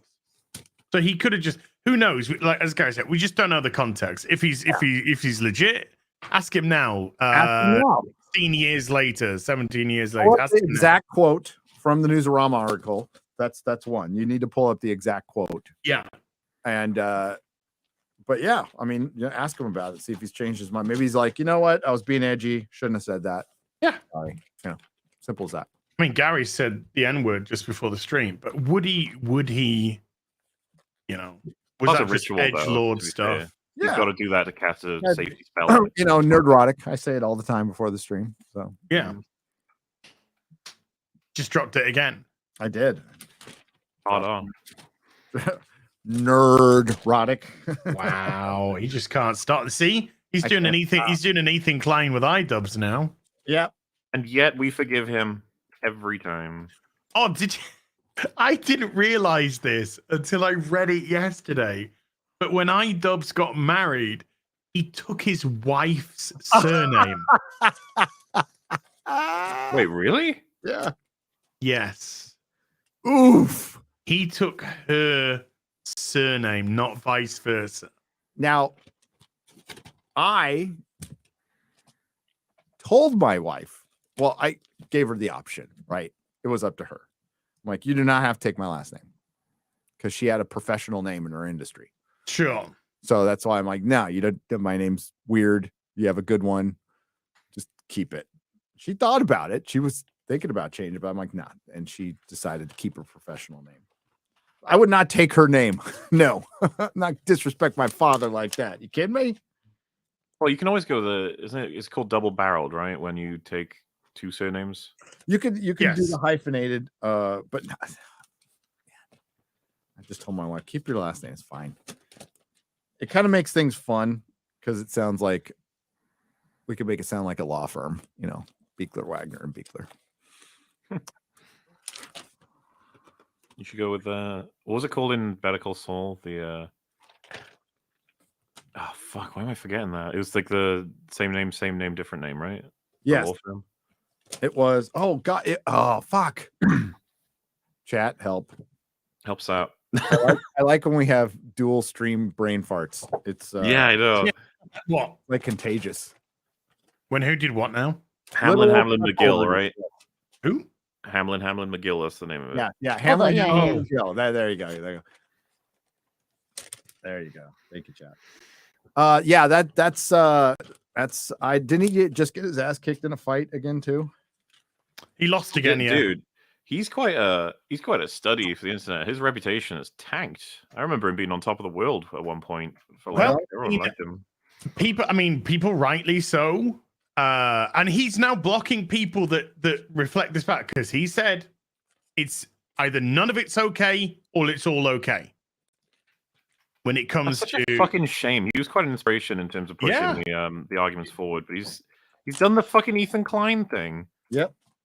Well, they were all phonies. It's that Yes. ladder shit, man. You climb all the way up there, and then someone else is like, "Hey, that's a good ladder. He I'm gonna moved climb that." to And he's LA like, when "Nope."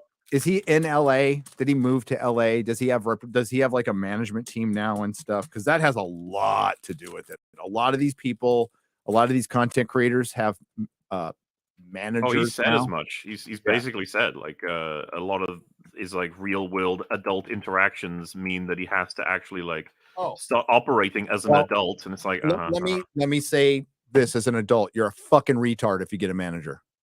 Absolute fucking retard. You don't need one.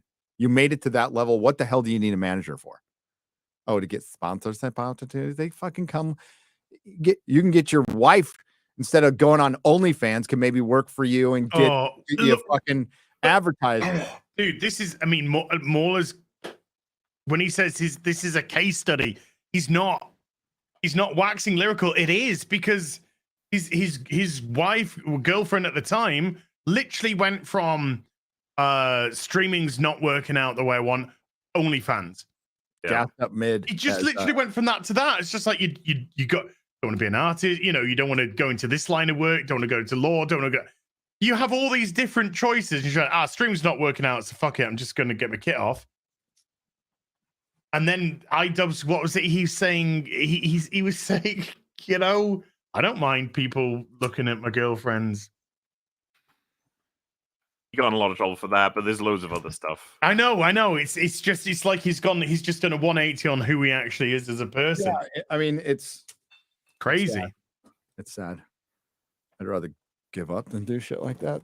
To be honest with you. But yeah, don't get management. If you're doing well, management just wants to be a leech on you. That's all they want. Find somebody Take your money. Absolutely find family, somebody you absolutely trust, or do it on your own. It's much better. It's much. No, you might not get as many opportunities with some Fortune 500 companies, but you'll be free. You'll be free of having to look like iDubbbz. It's funny because everyone's mentioning Sam Hyde, who's just operated as iDubbbz like Dracula. He's just constantly like. Was it they had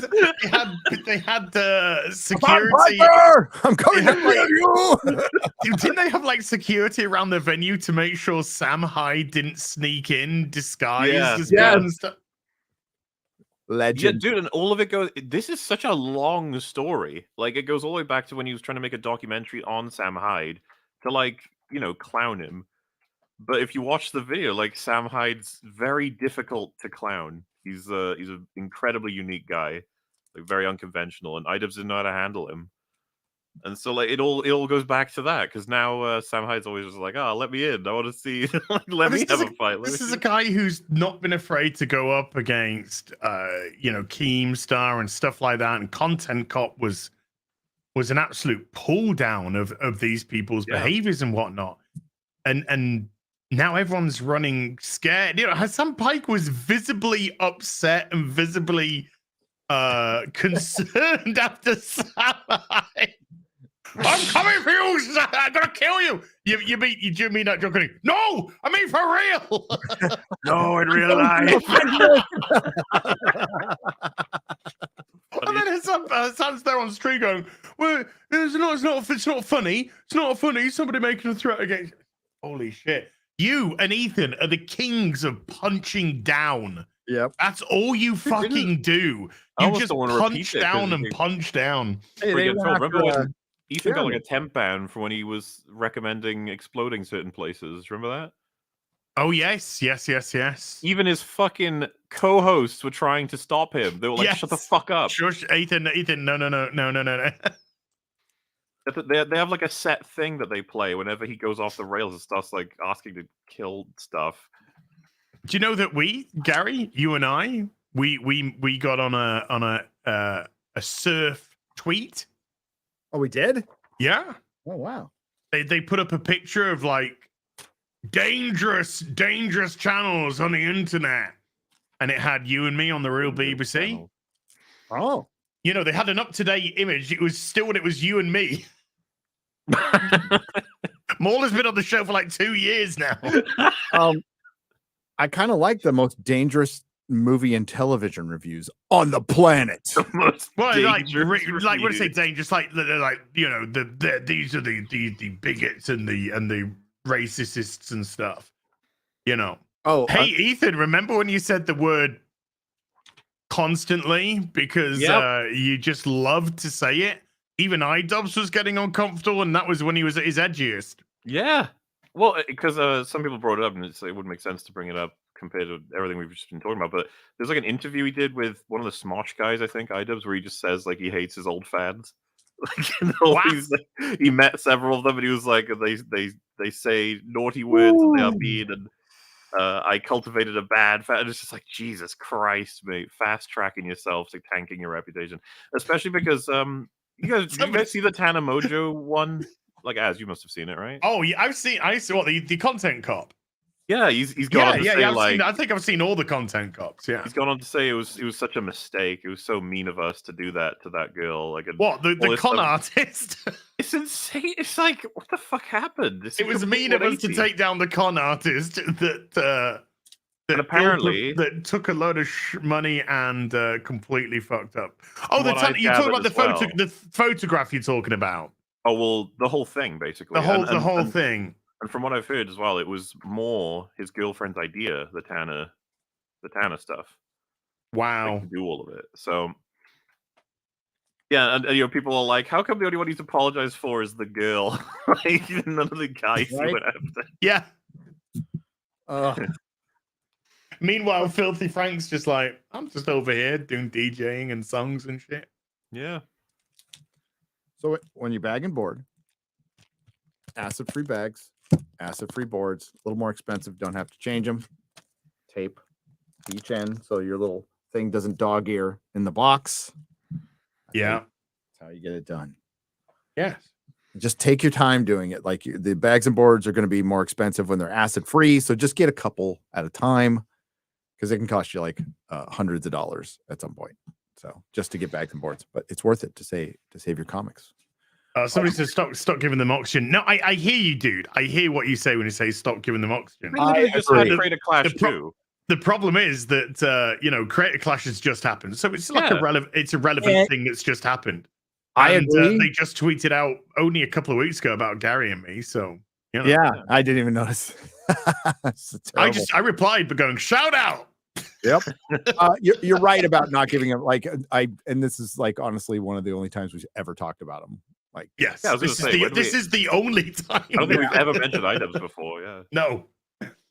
And that's only because of the Creator Clash. Yeah. He is kind of the talk of the town for this subject. Everybody's like, this guy is not the guy he used to be. And I'm sure you would say, like, yeah, of course I'm not. I've grown. You'd be like, okay.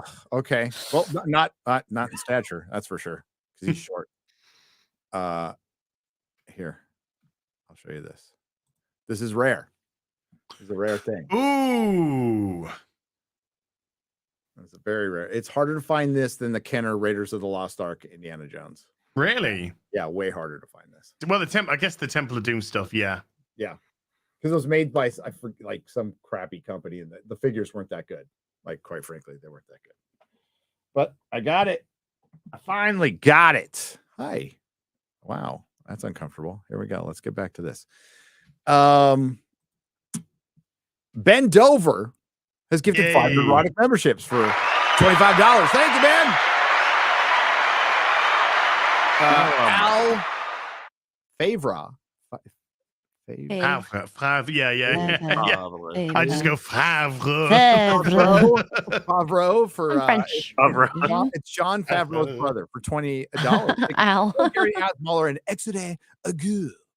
Glad you're all well. Want to spread some joy? Just added the coolest piece to my little comic collection. An original Amazing Spider-Man 129, the first Punisher. Yes. Nice. Well done. Well done. You know, I can't play it. I wish I could. You know, I was thinking about this today on the way back from the gym. Gym's my Zen time. So I go to the gym. It's where I clear my head, think about upcoming videos and stuff. I think the coolest thing that's ever happened is the Ramones covering the Spider-Man theme. I listen to it. Spider-Man. I don't think that was in anything.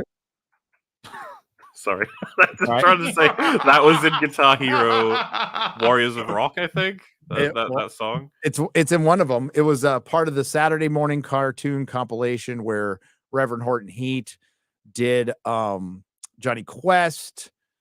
Sublime did Hong Kong Phooey. It's a really good album, but that the Ramones. But they also made it a cassette tape that was in a poly bag with 3 separate Spider-Man comic books, which I have all of course. And that was the coolest moment of all space and time. That just, you might have an argument for something else, you'd be wrong, but the Ramones covering the Spider-Man theme is the coolest thing that ever happened. Just wanted to point that out. Is it better than Moby doing James Bond? It is. That was pretty cool. Dude, Ramones. Michael Tynan has donated $50. What's up? Thank you. Oh, Michael's legendary. Legend. And we got another legend here. No Zaku Boy. Oh. Or $50. Are you ready? Ooh, I'm ready. always. You ready?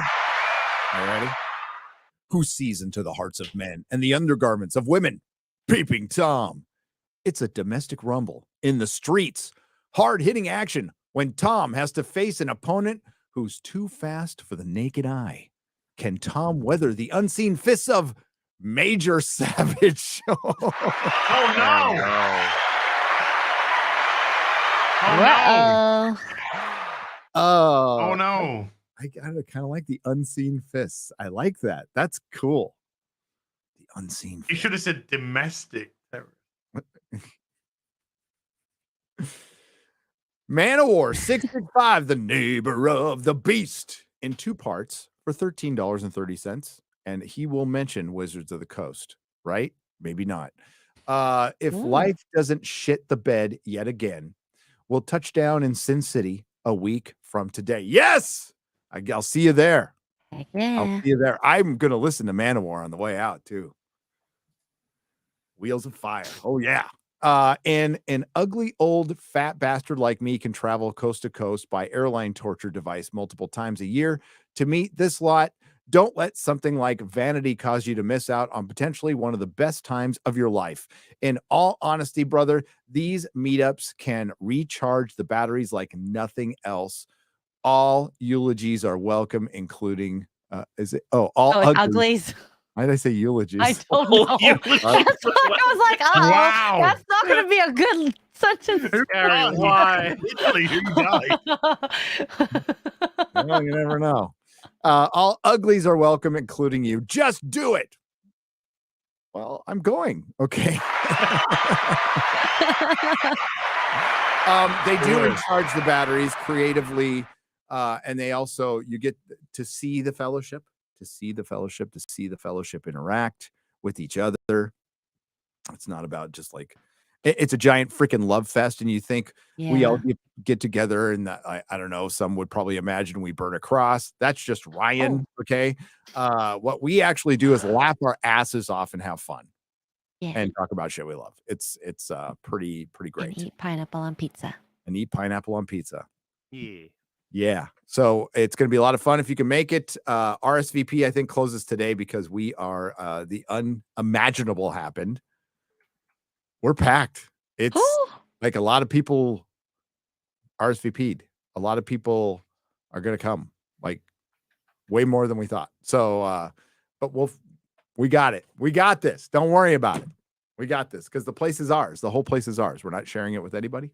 It's ours. The taco truck will be there on the outside. And the sidewalk. My favorite. Just to confirm, Gary, this is a Friday Night Tights meetup. This isn't just a YouTube channel meetup. This is a Friday Night Tights meetup. Yes. Heck yeah. It is FNT. That's what it is. It's not just me. No.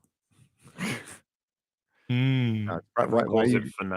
Not just a random YouTube. Just any YouTube is random. Welcome. Yeah. Oh, you mean other content creators? Oh, sorry. I was so confused. What? I'll get there eventually. Okay, so that's why we pass out lanyards. That's why we RSVP, just in case there's other content creators who want attention for themselves, which they are. You are welcome. If you are another content creator, you just contact me. You contact me or Mrs. Nerdrotic. We'll have a talk. Instagram, Twitter, email. But as far as like anybody trying to troll or anything like that, I just I feel a great swell of pity for anybody who wants to come to the Millennium Fandom Bar looking for trouble. There's security, I think, right? Oh For yeah. the person, yeah. Oh yeah. But more importantly, there's Mrs. Nerdrotic. She'll fuck a bitch up. I believe it. She works in hair, okay? Yeah. There's some crazy people there. Chatty bitches in that. You kidding me? Short back in size, please. Where was I? Last year was great. Last year, everything went smooth. We kind of figured out like what we're doing. Oh, and as I also want to point out that we don't charge. No, we don't charge admission. This is free. And we actually buy you shit. I was going to say there's a raffle or some sort or giveaway. Fabulous raffle. So like Az is getting a couple of good things for his birthday. It'll arrive before his birthday next year. But Az is getting some because I got some doubles. Az is getting some awesome shit. But my other doubles, which I've already collected for the raffle, are going out. And so we've got some Doctor Who, a classic Doctor Who collector's edition. Season 9, I believe, and 17 I had doubles of, so I'm going to bring that. That's the third Doctor, fourth Doctor. These things are amazing. They're kind of expensive and hard to get. We've got a Kirk, Star Trek: The Motion Picture Kirk to give away, 1/6 scale. So we got some Isom comics. I bought extra Isom comics to give away. So yeah, we've got a lot of stuff. But also you get 2 free tacos. You can I think you buy extra. I don't know how we did that last time. Couple of tacos, and you get in the first 2 rounds of drinks. What is this? This is a couple of tacos. Hey, I like a couple of tacos. Dude, the tacos I'm were confused. Great. What? Getting the same truck. The tacos were say magnifique. So and drinks too, right? Like yeah. You get drinks. a drink ticket. You get a drink ticket if you drink partake in. Well, I mean, you can use it for a Red Bull if you don't drink, but you get a drink ticket. The staff is great. I'm 130 something days without a Red Bull. That's good. That's awesome. Without an energy drink of any variety. That stuff is so expensive. Yeah, it's bad for you. Happy birthday, David. 199 years old. Is the answer? I'm sorry for $4.99. Hey, that is an achievement. That is an amazing achievement. It's his birthday every day. Happy birthday, David. Happy birthday, David. A happy birthday, says Scottish Nerd for 2 British pounds. Yes. Dean Domino, 25 for $9.99 says, all hail to the real BBC. Gary, when will you get the rest of the panel to watch The Venture Brothers? May I suggest the clip Venture Brothers Life in Prison as a preview of what's in store? Could you find that clip, X-Ray Girl? Okay. I'll watch a Venture Brothers clip. I don't give a shit. They don't hit us. Well, I mean, once we finish Clarkson's Farm in 2037, because that's about the pace we're at right now, then I'll make the guys watch Venture Brothers because they'll thank me. They'll definitely thank. Both of you will thank me. You'll go, thank you, Gary. Okay. And I'll go. Thank you, Gary.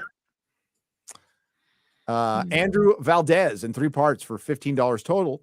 Says, love you guys. If the channel recommendations are not allowed, don't read my next chat if they are. They are.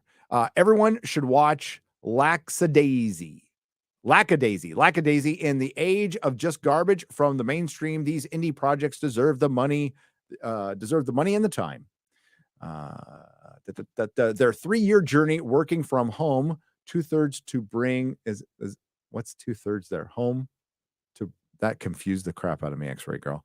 To bring the amazing pilot to life, and hopefully the comic, I hope they get picked up by A24. Okay.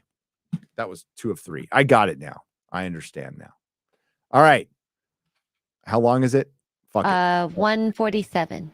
We might have to interrupt it halfway through, but go for it. Let's see what happens. Just tell me when to stop. Yeah. Why you're here. You're here because you done up too many times. You think you're hot in a champagne glass, but you're really cold diarrhea in a Dixie cup. And If you keep up like you've been doing, this is where you're headed. That's funny to you, right? Because you're so fucking bad. I know your type. You think I'll just give you a costume? Okay, to give you rip off the- context, that's the Monarch. That's the nemesis of Dr. Venture. Dr. Venture is a former think of the concept of Johnny Quest, guys.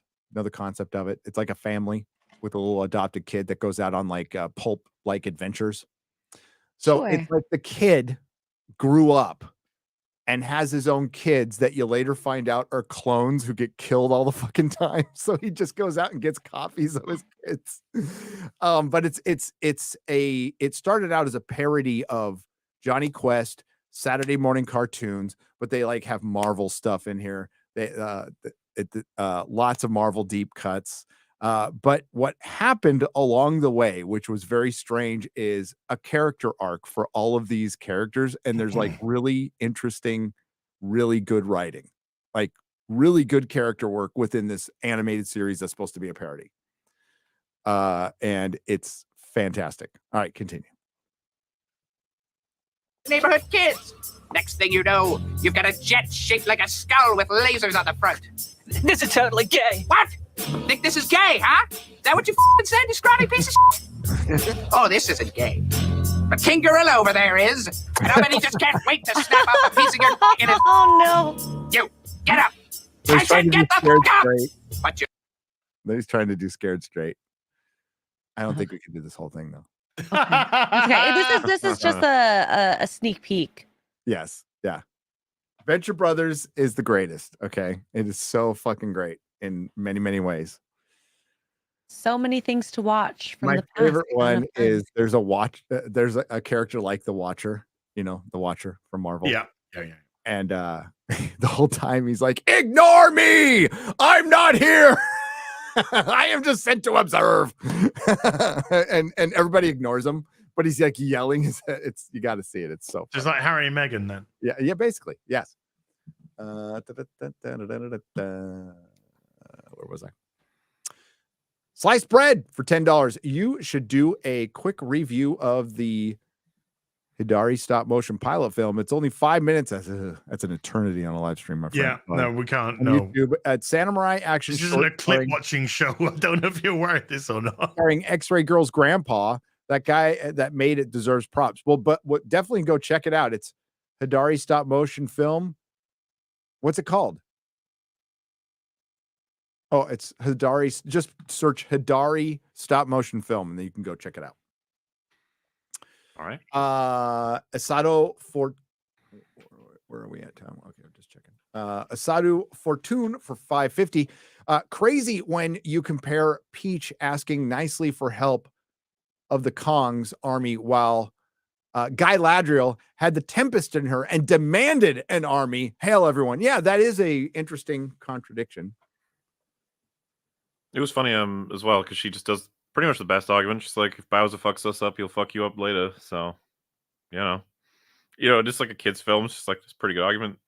Yeah, like they, I think they made the right move by like, we need to get this world right. We need to get the characters right. We need to make the story simple. They can make a more complex story in the next film. Yeah. There's no telling what's going to happen next, honestly. I usually learn the wrong lessons. So they usually do. It is a wildly popular kid film because it's not filled with fucking bullshit. It's just filled with Nintendo shit, which is it's supposed to be. Not my thing at all. But I didn't hate my experience in the movie theater. I was like, that's fine. I mean, I'll never see it again and probably won't think about it again. But for Nintendo fans, I can see the appeal, and it's making all the money right now. Good. Yeah. Odin conceded at this point. Odin's going to be eating some pineapple pizza. One way or another. I wish he was going to Vegas. I know he can't because of his day job. I'd love to see it live. Love to see it live. Me standing right over him, looking at it. Sharing the pizza. Sharing the pizza. Yeah. With his son, too, who likes pineapple on pizza. Because his son's smarter than him. It's obvious. Yeah. Inokmamon for $25. I love how during the iDubbbz I love how during that iDubbbz and his OnlyFans wife conversation, X-Ray Girl had to look at her face that said, "This is starting to hit close to home." Seriously. Oh, seriously. When is Mark the Cyborg going to change his name to Mark the Gimp Pimp? Wow. Oh my God. Wow. I had to Google who iDubbbz was because I had no idea. I think that's probably why. Because I was just like, who is this guy that they're talking about? Mark And didn't take his wife's last name. Like, yeah. Stop. But he does try to pimp Huh. me out. He's always like, He does try to "You pimp you out." should show more cleavage. It's not enough. So anyway, Smart So business. yeah. Okay. Clorox Jello shot. Clorox Jello shot for $20 says, as any good capitalist, I came to thank the fellowship for inspiration and advertise. I was inspired by everyone here to start a wrestling podcast. Start wrestling. Start wrestling. I was like, wrestling, good. Wow. Wrestling. Podcast, a wrestling podcast. Just search a stiff receipt. Hail the fellowship. Hail to you. The fellowship is a great place. It's a bunch of individuals who are united under the banner of good storytelling, respecting the fan, having a good time, maybe a return to like the society having a sense of humor. Basically, the world collectively pulling a stick out of its ass would be nice. That'd be nice. We try to do it a little bit of a time because we could care less about being politically correct. Obviously, Friday Night Tights will not change. The real BBC will not change. As is not going to change. Not really. No, I ain't going to change. Well, the only thing old. as is changing is his drinking habits, his eating habits. And his sexuality. Oh, okay. Well, Wow. came out of nowhere. they You set mean it up in season I'm going 3. straight now? What? Toxic fandom. Yeah. Jester of Roanoke for $3. Hail the real BBC. It looks like Disney picked the wrong week to stop sniffing glue and just love, you just love to see it. I love it.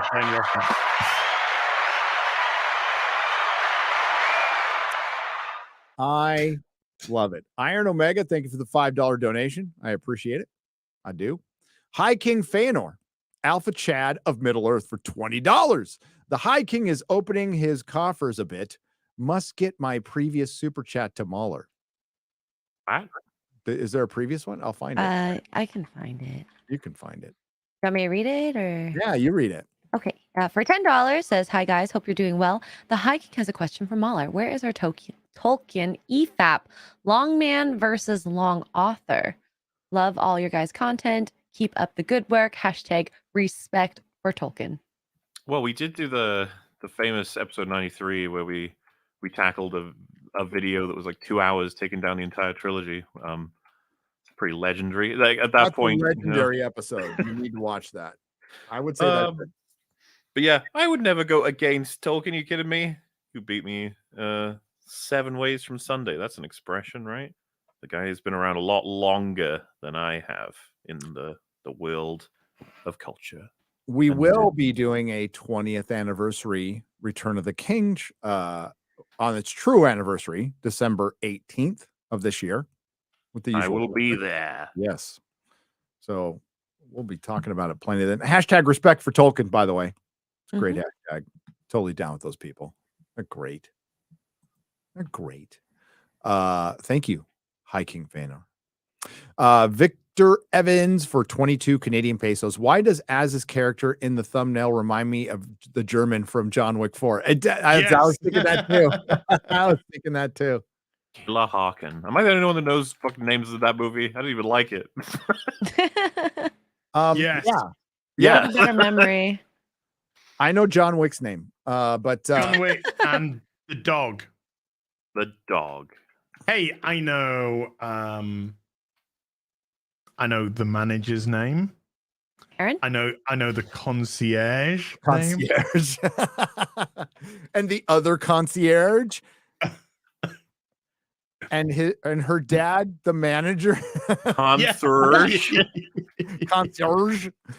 Hey, I got that Year. awesome box set from well, it's Best Buy. I got it from eBay that Odin was showing off of the first 3 films. It's like in a book.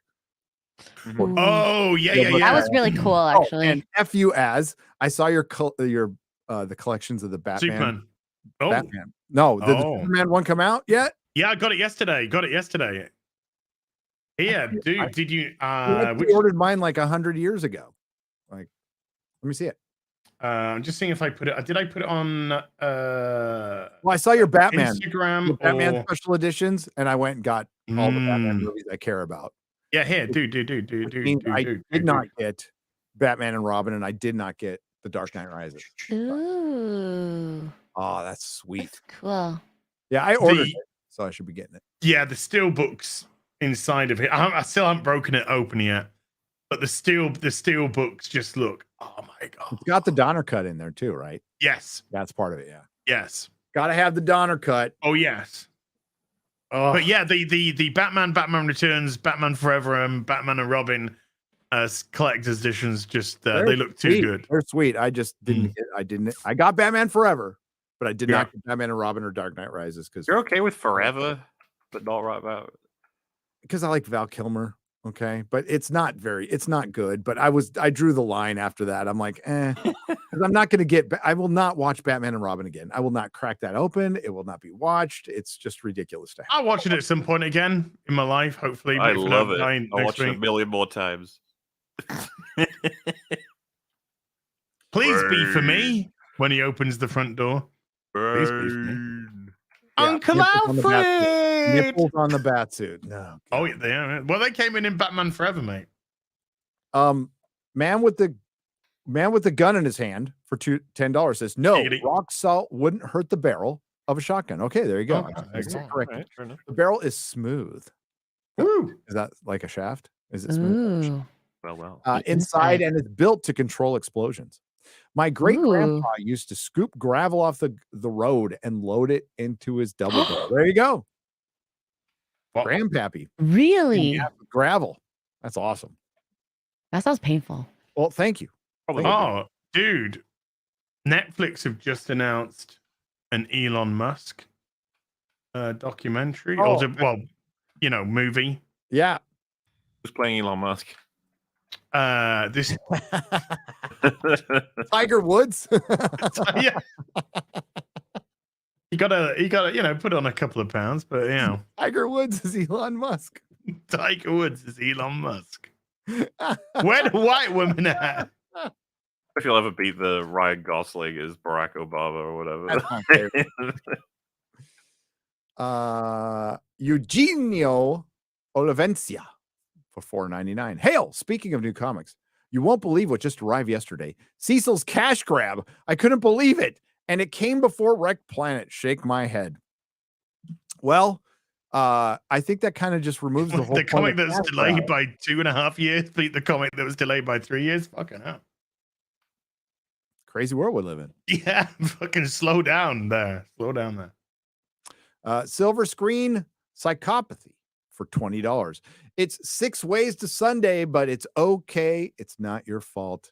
You're British. Yeah, we knocked off a day over here. To make things faster. It's inefficient.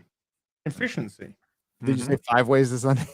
I had 7. Wait, so I've added a day on. Yeah. For efficiency. It's 5 ways from Sunday. Listen, it's from Sunday, okay? That's what we need to say. Yeah. It's from a day, and it's a number of days. Star Trek Late at Night for $10 says new Picard trailer got me exploding. Oh. Ooh. I put up that ending, but it's only part of the ending. I might do the full ending, right where they get on the bridge and they slowly turn up the lights and you hear the sound of it slowly starting and you see that shot of the instruments go boop, boop, boop, boop, boop, boop. I was like, oh shit. And then they turn on the lights and it looks dark at first. And you're like, no. And then the lights come up and you're like, oh shit, they did it. They turned on the lights. It's like, great. But then the D pulls out. It's all about the D as. Do you like how like iconic moments in media in the previous recent years? Old man walks through room and lights turn on. Yeah. House of the Dragon. Old decrepit guy falling apart walks across room for daughter, and we were just like, oh, it's yeah. I mean, to be fair, there was also Dragon Eats Boy.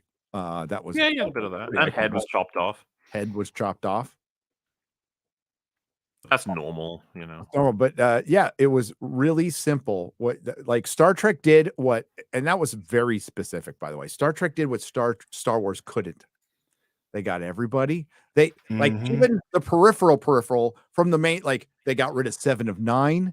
Yes, Raffi, got rid of Shaw and Raffi, and they had the crew, the core crew, on the bridge of the Enterprise D with the lights on, with Star Trek music.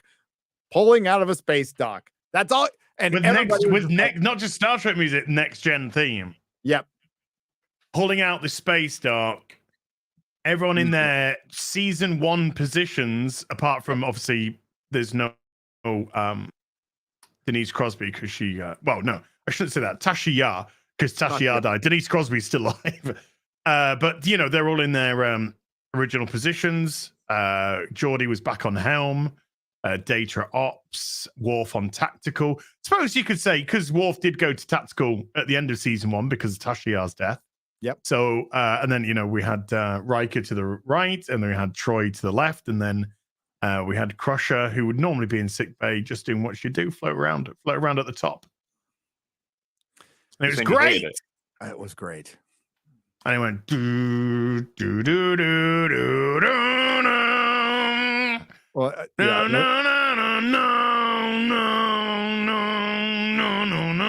Yes! Do it! I'm so fucking hard. Oh, it ain't that nice. Okay. It was the simplest thing, and it brought everybody together. Was it? And yes, he even engaged like Picard though. He wasn't like engage. It was just like engage, and I was like, he even fucking sounded like Picard for a change. Just make it so and engage. Yeah, and they just put everything straight. Aye, sir. Set course. And he did the Picard maneuver. He did the thing Picard, right there. Did the Picard maneuver and sat down. Yeah, and just no, but right when it starts, he's all stations, and then the music goes do no no no no no no. You're like, oh, stations, everybody, aye sir, and they went aye sir.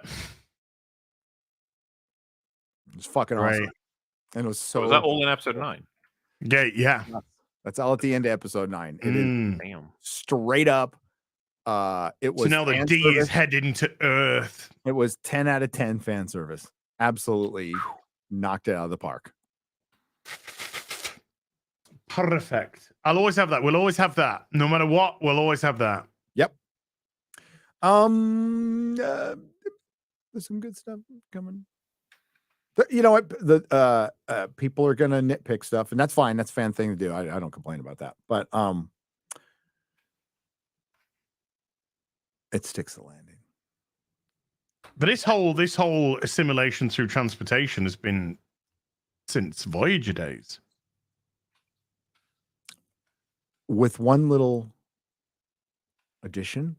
Oh, by the way, the Borg Queen's voice was also Alice Krieg as well. It was, yes. That's how I knew it was, because they were mixing Gates McFadden's voice with her voice, and I recognized her voice. I recognized Alice Krieg's voice.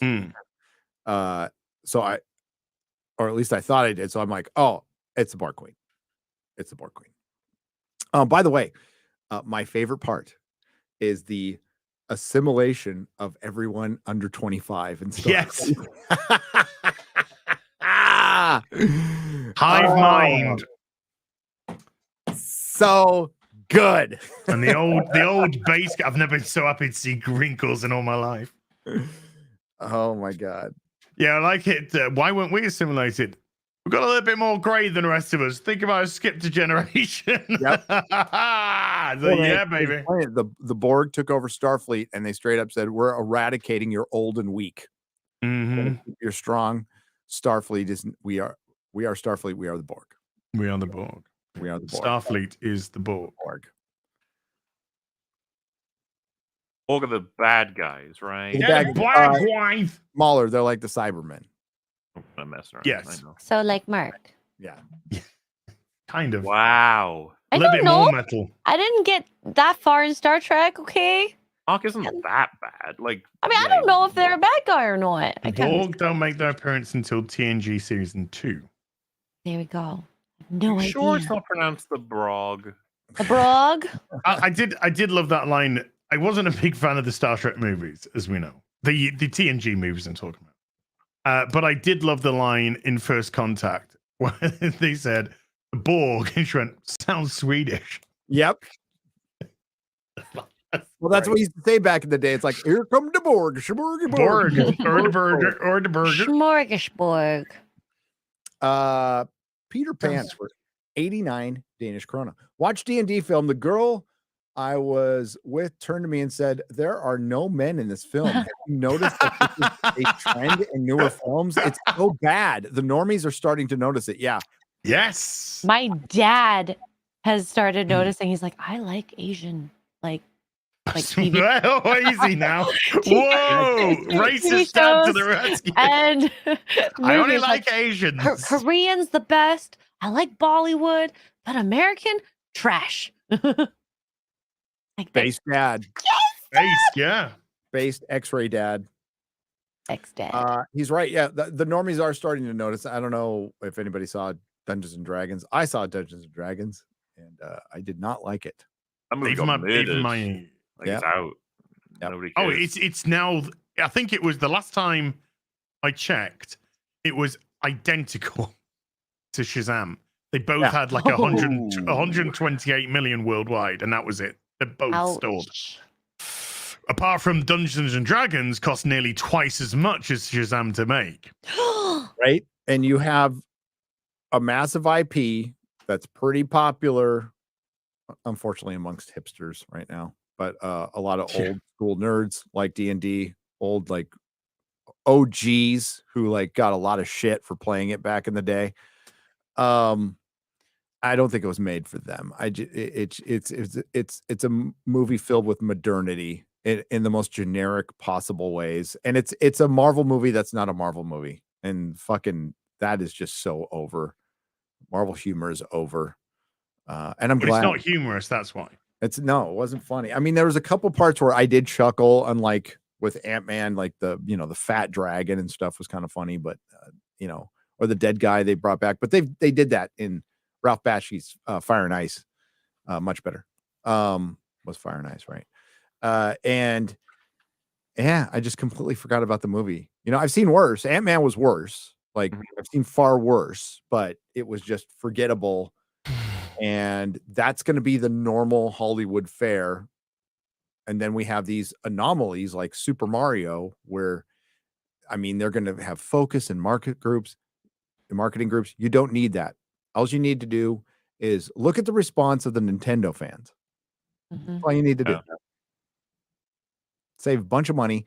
Go watch some Nintendo fans on YouTube, and you'll get your answer of what you need to do with everything from here on out. Or, same goes with Marvel has their own example. Spider-Man No Way Home. They have their own example that was put out by Sony. Yeah. Grayson. Sony had to show Marvel how to do Marvel. Yeah, but Sony's going to fuck up because I think Miles Morales, the movie, I'm not too sure. I'm just hoping for Morbius too. God, I hope so. Grayson Barnett for $4.99. I started, which did better than Shazam, by the way. I started a GoFundMe for my book because there's no way it's going to make it past the sensitivity readers GoFundMe. Merchant of Souls. Check it out. Fuck sensitivity. I would just go your own way at this point. Sensitivity readers, kiss my ass. Sensitivity. I'll be an insensitivity reader. Yeah. Heather Ogden for $10. Okay, where is this meetup? When and how do I RSVP? Also, when is the Mesa, Arizona meetup? And is MauLer slinking over from Welshland for any of these? Maybe someday. Not this year. Maybe someday. You never know. Yeah. I don't want to speak for MauLer, but I just did. Sorry. The I'm gonna meetup put it in the description right now. it's in the description. I think Right the mods now. have been tweeting it, putting it in the chat. So it's at the Millennium Fandom Bar a week from tomorrow. Oh A my week God, it's in a from- week. It is a week from tomorrow. Yeah, I've got to I got work to do before I leave. It's a week from tomorrow at the Millennium Fandom Bar in Las Vegas. It starts at 7 p.m. Pacific time. 7 p.m. Pacific time. Then the following day, there's a Chrissy Mayer comedy show, which will Oh yeah.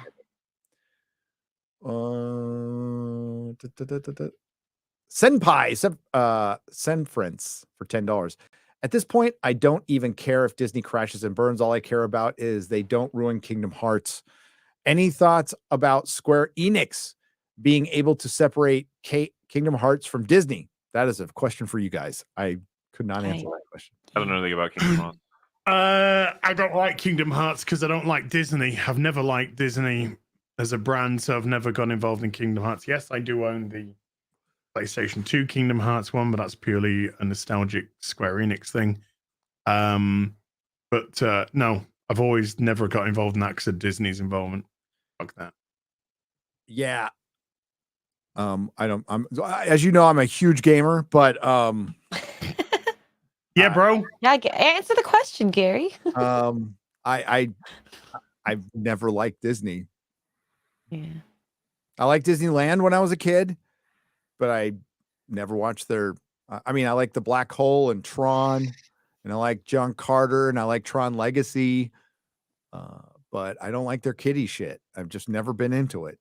But when they were having their golden age of animation, I had no kids. I was in my 20s, and I was some fucking edgelord, and all I liked to see was independent violent films because that was a great era for independent films. Like that was the golden age of independent films. Was the 90s. It was unbelievable. Pulp Fiction and Quentin Tarantino's rise and all that good stuff. Watched it all. Wasn't into like, if I had kids or something like that, or if I was a kid, maybe a bit different, but no. I've always been a Warner Brothers cartoon snob. Looney Tunes were always far superior to anything. Disney's animation's like really good. A lot of it's rotoscope back in the day, so they kind of cheated. But yeah. I mean, I respect it, but the old stuff. Never been a huge fan of their culture. Is it cheating though? I mean, video games is mocap, so really, what's the difference? I mean, technology is technology. Ralph Bashki did it too, and it's really good. It's fine.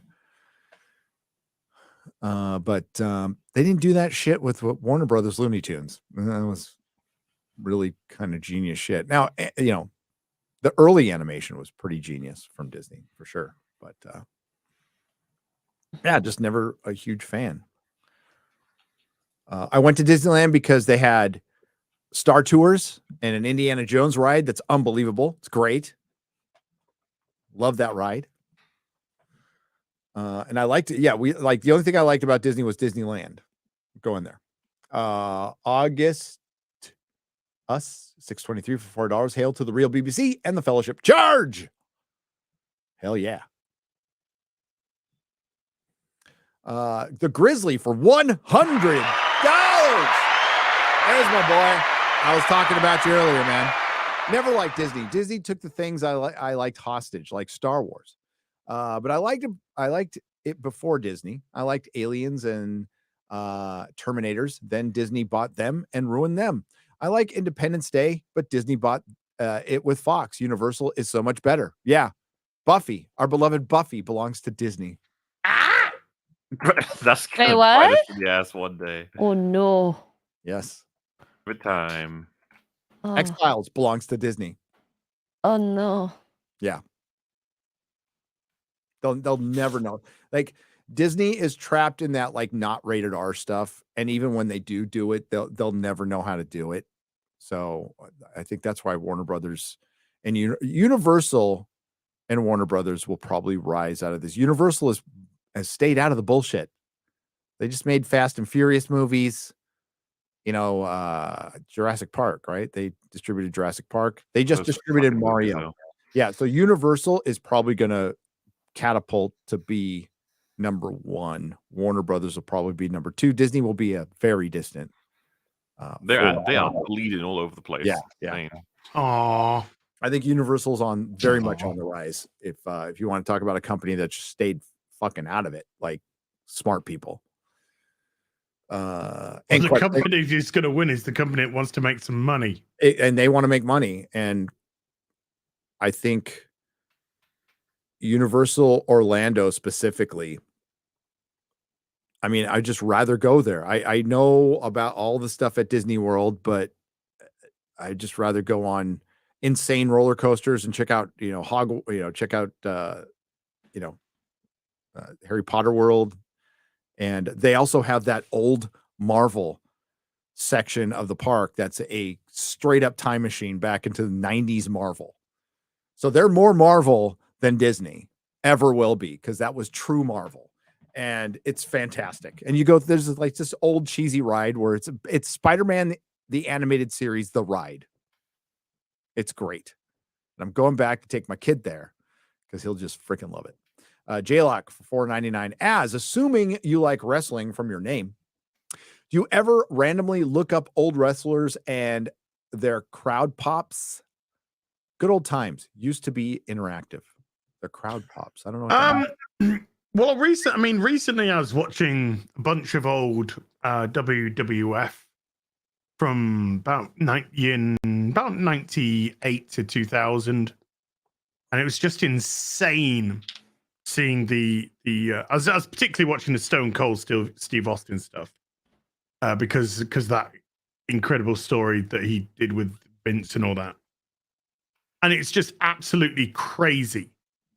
Just on a regular Raw show, the crowd pop when Stone Cold will come out. And what is a crowd pop? A crowd pop is when the music hits for the wrestler and the wrestler comes out. But when the music hits, it's almost like a Pavlovian response to the audience. And someone like Stone Cold was so over, they would just the roar from the crowd is the crowd pop. And it was like deafening. The only time I've seen anything close to that in modern times is when CM Punk returned to joined AEW and came out for the first time at AEW. That is the only time in modern times that I've heard a pop like there used to be. But it's like chalk and cheese now. It's like absolute chalk and cheese most of the time. What does that mean? What? Chalk and cheese? Yeah. Two completely contrasting. Okay. Like chalk and cheese completely. Okay. It means two, I wouldn't put chalk on my cheese. No. I wouldn't. Because you have these insane pops for Stone Cold, you'd have these insane pops for The Rock, Undertaker, etc., etc. And nowadays the music will hit, you'll get a yay. And then pretty much the crowd will just die then instantly, and you can just hear the entrance music, and you don't really hear too much of a pop. You'll see a lot of the crowds now. They say why have signs vanished from wrestling? Well, this is why signs have vanished from wrestling. Yep. This because people are more interested in recording the wrestler coming out, the wrestler getting into the ring, instead of being there cheering with the sign up, because this is now the age that we're in. So it'd be like people be waiting for the pop, yay, and then it'll be record. It's so crazy how things have changed in that regard. I went to see a couple of years back before COVID. I think 2019, I went to see New Japan Pro Wrestling down at in London, and it was a packed audience, packed crowd, and holy shit, it was like it was so raucous. Just the crowd were crazy in there, and they were saying how I was watching the wrestling podcasts to see how they were reporting the event, and they were all saying it was really sad that the pay-per-view's audio was poor, because if you were live in the actual event itself, which I was, they said the crowd was insane. Like one of the most insane crowds you've seen in years and years and years in wrestling. And so to be actually part of that crowd and whatnot, yeah, I can attest to that. And it was crazy watching it back on pay-per-view because they just didn't get the crowd volume there. So it's just, yeah, it's really, really weird how wrestling has changed. And I think WWE have been responsible over the course of no competition in just killing the audience with terrible wrestling and no superstars. So much so that a lot of the excitement's sort of gone. Oh, yeah, kind of like all the other shit we love. Isn't that great? Yeah. The Geek and I podcast for $1.99. William Tell Overture. That's the Lone Ranger theme. The Grizzly for $50. Says, absolutely. Universal was one of the smartest companies out of the big three. The studios left. Universal will catapult themselves to first place with Nintendo, and I hope their new Universal Monsters reboot plans go through. They're keeping it horror this time. Yeah, not superheroes. Like, make it horror. God, those movies are so great. Just make them period pieces. For one, like, don't modernize them. I want my Avengers. I want Frankenstein to team up with Dracula and the Mummy to fight. Abbott and Costello. That's yeah. That was. They actually thought that. You remember the image of all of them together? Being like, look, Alex Kurtzman. It's the dark universe. Absolute insanity. James Moore for $20. Hey. Rotoscope was invented by Max Fleischer, not Disney. I didn't say it was invented by Disney. I just said they used it. Disney ruined Max's life. He had music synced with animation 4 years before Steamboat Willie and his sing-along songs. Walt just pushed that Disney was first. F him. Yeah, fuck everybody. Max Fleischer was awesome. His Superman stuff was legendary. Offer Nave for $5. Gary, it will be easy and cheap to make a Clerks style film about you running a San Francisco comic shop in the age of woke and go further than Silicon Valley did. If you did a comic shop in San Francisco and you got to write it like My Dinner with Andre and you get Mike Judge to write the dialogue, our greatest modern satirist, yeah, I think it'd work. It'd be kind of cool if you guys made something like that. Josh Yoder for $10. Hail, real BBC 2 hours behind. Oh, you'll get there. But Gary, I think the song you're searching for opening is William Tell Overture Morning Mood. Oh, so it's part of the William. Yeah, that's it. That's it. Okay. But is that part of the Lone Ranger theme? I thought that was the Lone Ranger theme. Well, maybe it's all part of the same music. Don't know. Both are frequently used by Looney Tunes. Hell yes. Great Man for $5. I have 5 shiny coins for you if you shave off your mustache and super glue it to X-ray girl's upper lip. It just sounds so weird. No. Okay, one, he really likes that mustache too. That'd be really weird to put it on my own. Yeah, I think Mark might have a problem with it. I think my wife probably have a problem with it. But I have a Gary beard though. I think X-Ray Girl might have a problem with it. Yeah, we both have problems with this. You were the third person I thought. Yeah, the last person. Well, I have never seen the skin under your face, or not face, your beard. The skin under your face. What is he, a fucking skinwalker? Like. Let's say the real Gary. Well, I mean, if I ever did your CT scan, then I would probably see what sort of skin. What skin is under his face?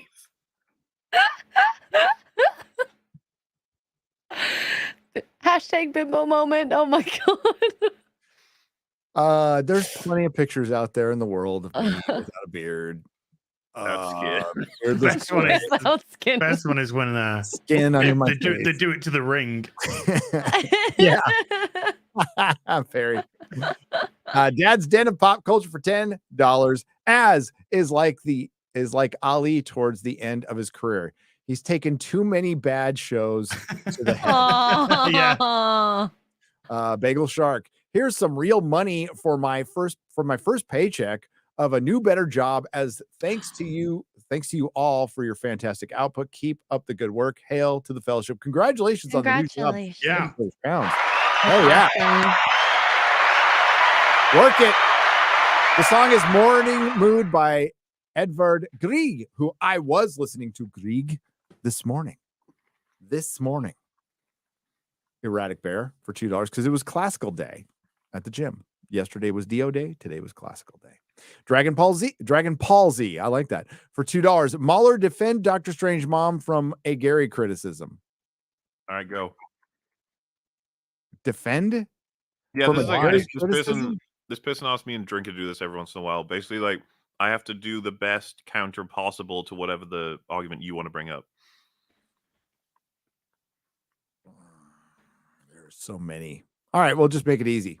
The memory store. Walking by the memory store for exposition purposes. You see, well, so that's actually you're wrong there, because Okay. you know it's such a great way to show the development of that particular multiversal timeline that they've managed to, and it's also like a critique of capitalism, you see, because it's like commodifying memory. It's like a really great way to show that things have advanced, but in the same way, in a way, we're all still the same. You know, we're still trying to make money and merch out of things that are precious, like memory. And then it simultaneously, on an extra layer, adds to the characters. We get to learn so much about our protagonist and his experiences and relationships. And it wouldn't be a problem. Oh, go on. This isn't real, by the way. Yeah, I know. Yeah. It wouldn't be a problem if you were thinking about the hooker you murdered just the night before while you're walking by. Dude, the memory store might actually be one of the the quintessential examples of terrible writing forever. I know, dude. Can I stop now? That was a really good defense. That was a good defense, Please MauLer. make it stop. Good job, You did a MauLer. wonderful job. Well done, sir. B, just B for $10. Apologies if this has been asked before, but are you familiar with the Red Mars books? And if so, could you see an adaptation like that happening in Hollywood today's Hollywood? My blanket response to any adaptation today is don't do it. But I am aware. I am only aware. Don't do it. Mars Chronicles. Do it. They did the Mars Chronicles way back in the 80s. Those were cool. Jason Green, $4.99. Everything in Generations fixed. Enterprise D, Picard Bloodline, and most important, Kirk. Thank you, Terry. Hail the Fellowship. Yep.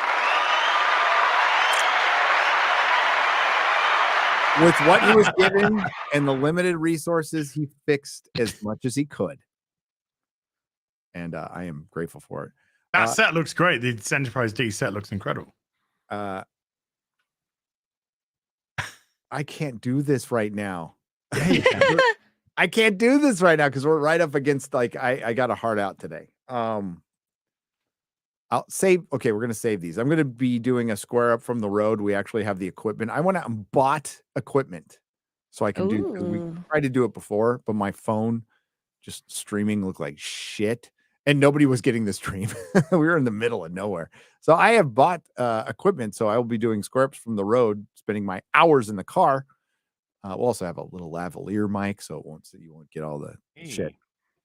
But somebody wants me to now. Dragon Ball Z wants me to defend ROP from a MauLer criticism, which we don't have time for, so we'll save it. Sorry. We got 3 more here though.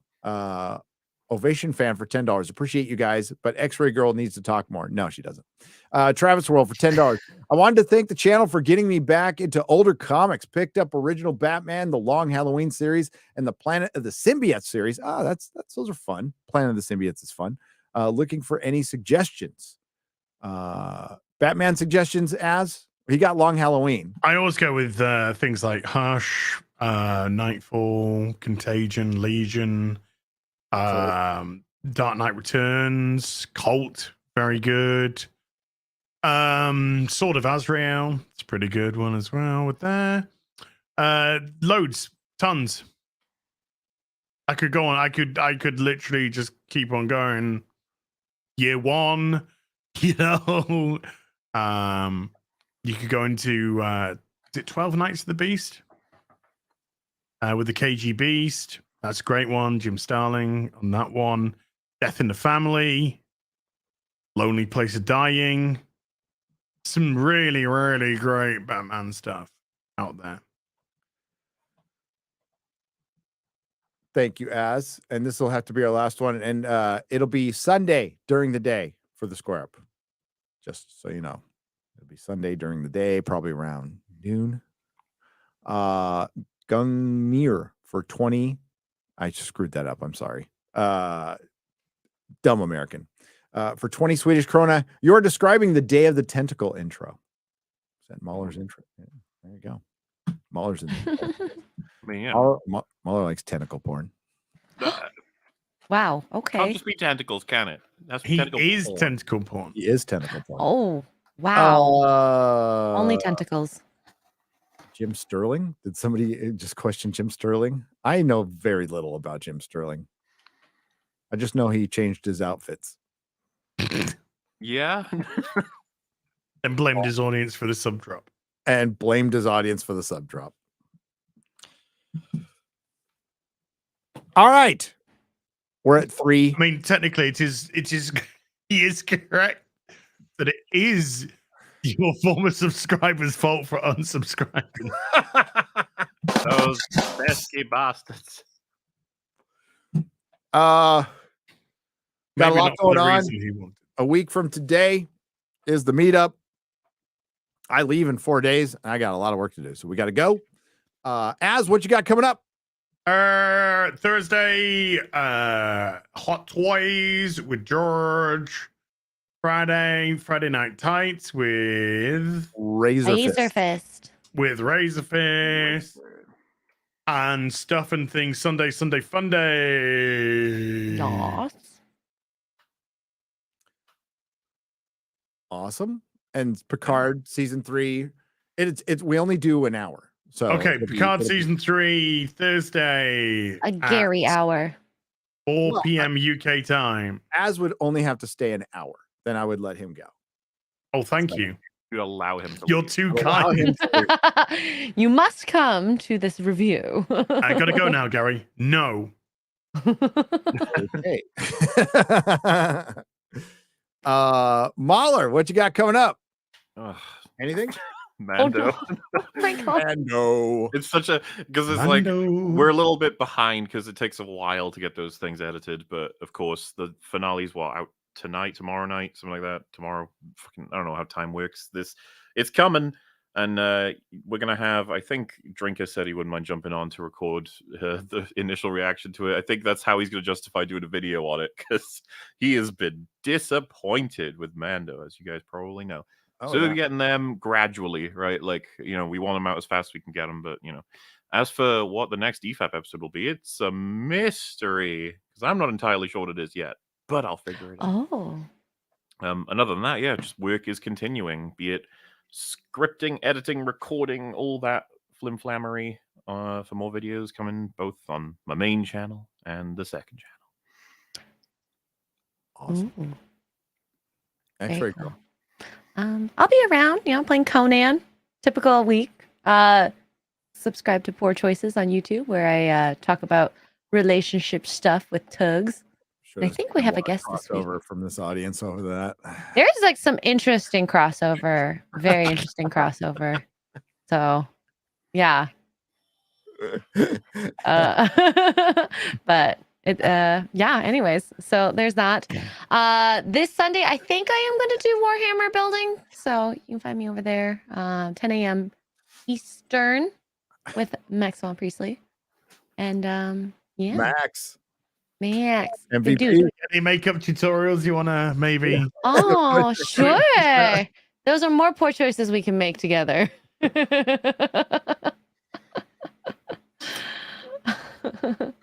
But yeah, thank you. And yeah, I'm excited for next week.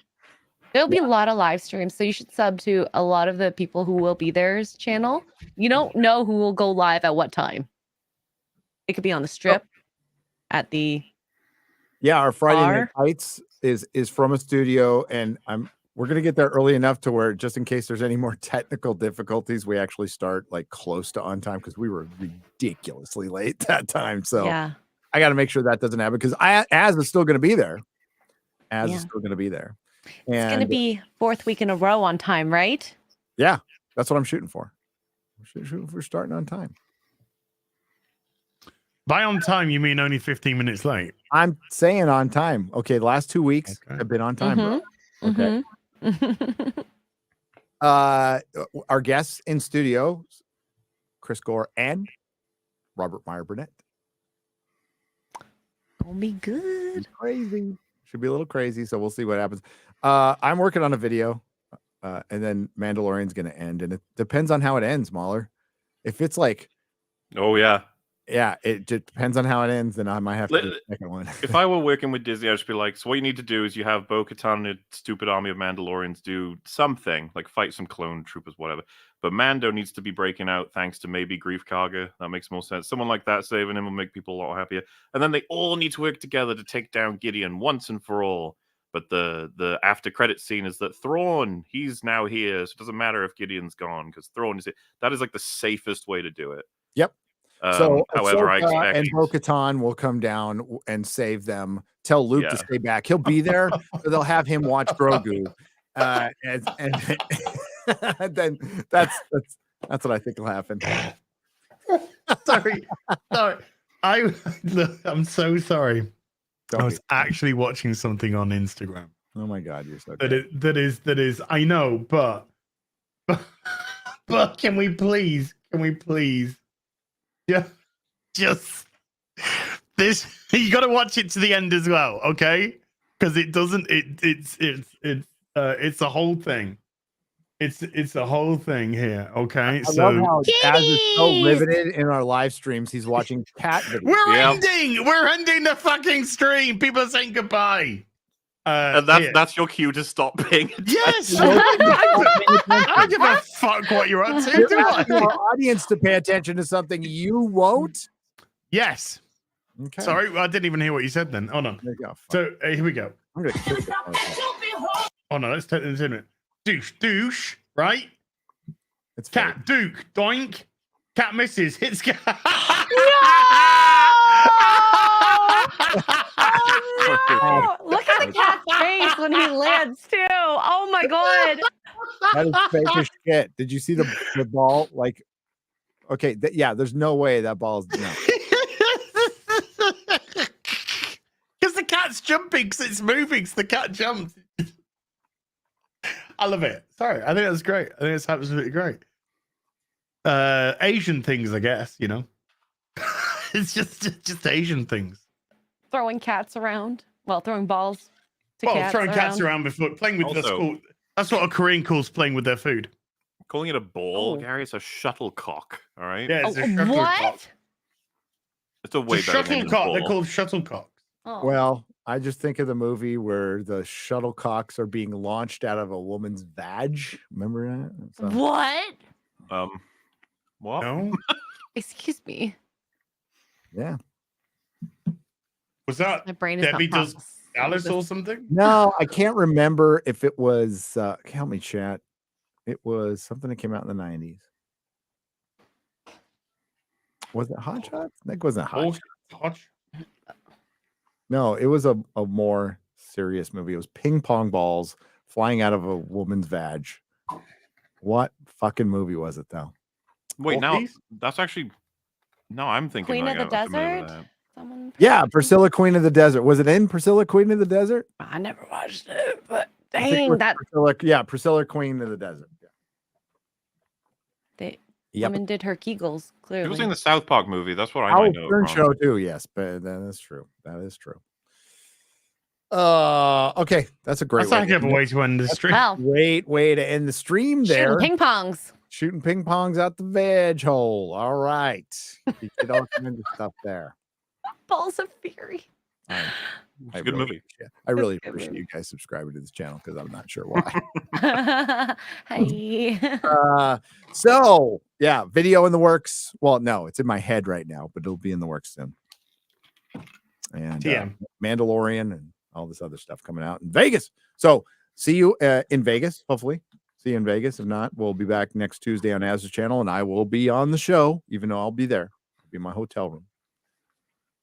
Because we're on Pacific time, so it'll be early. It'll be before anybody wakes up. All the, all the lushes, all the alkies will be asleep, and I'll be awake.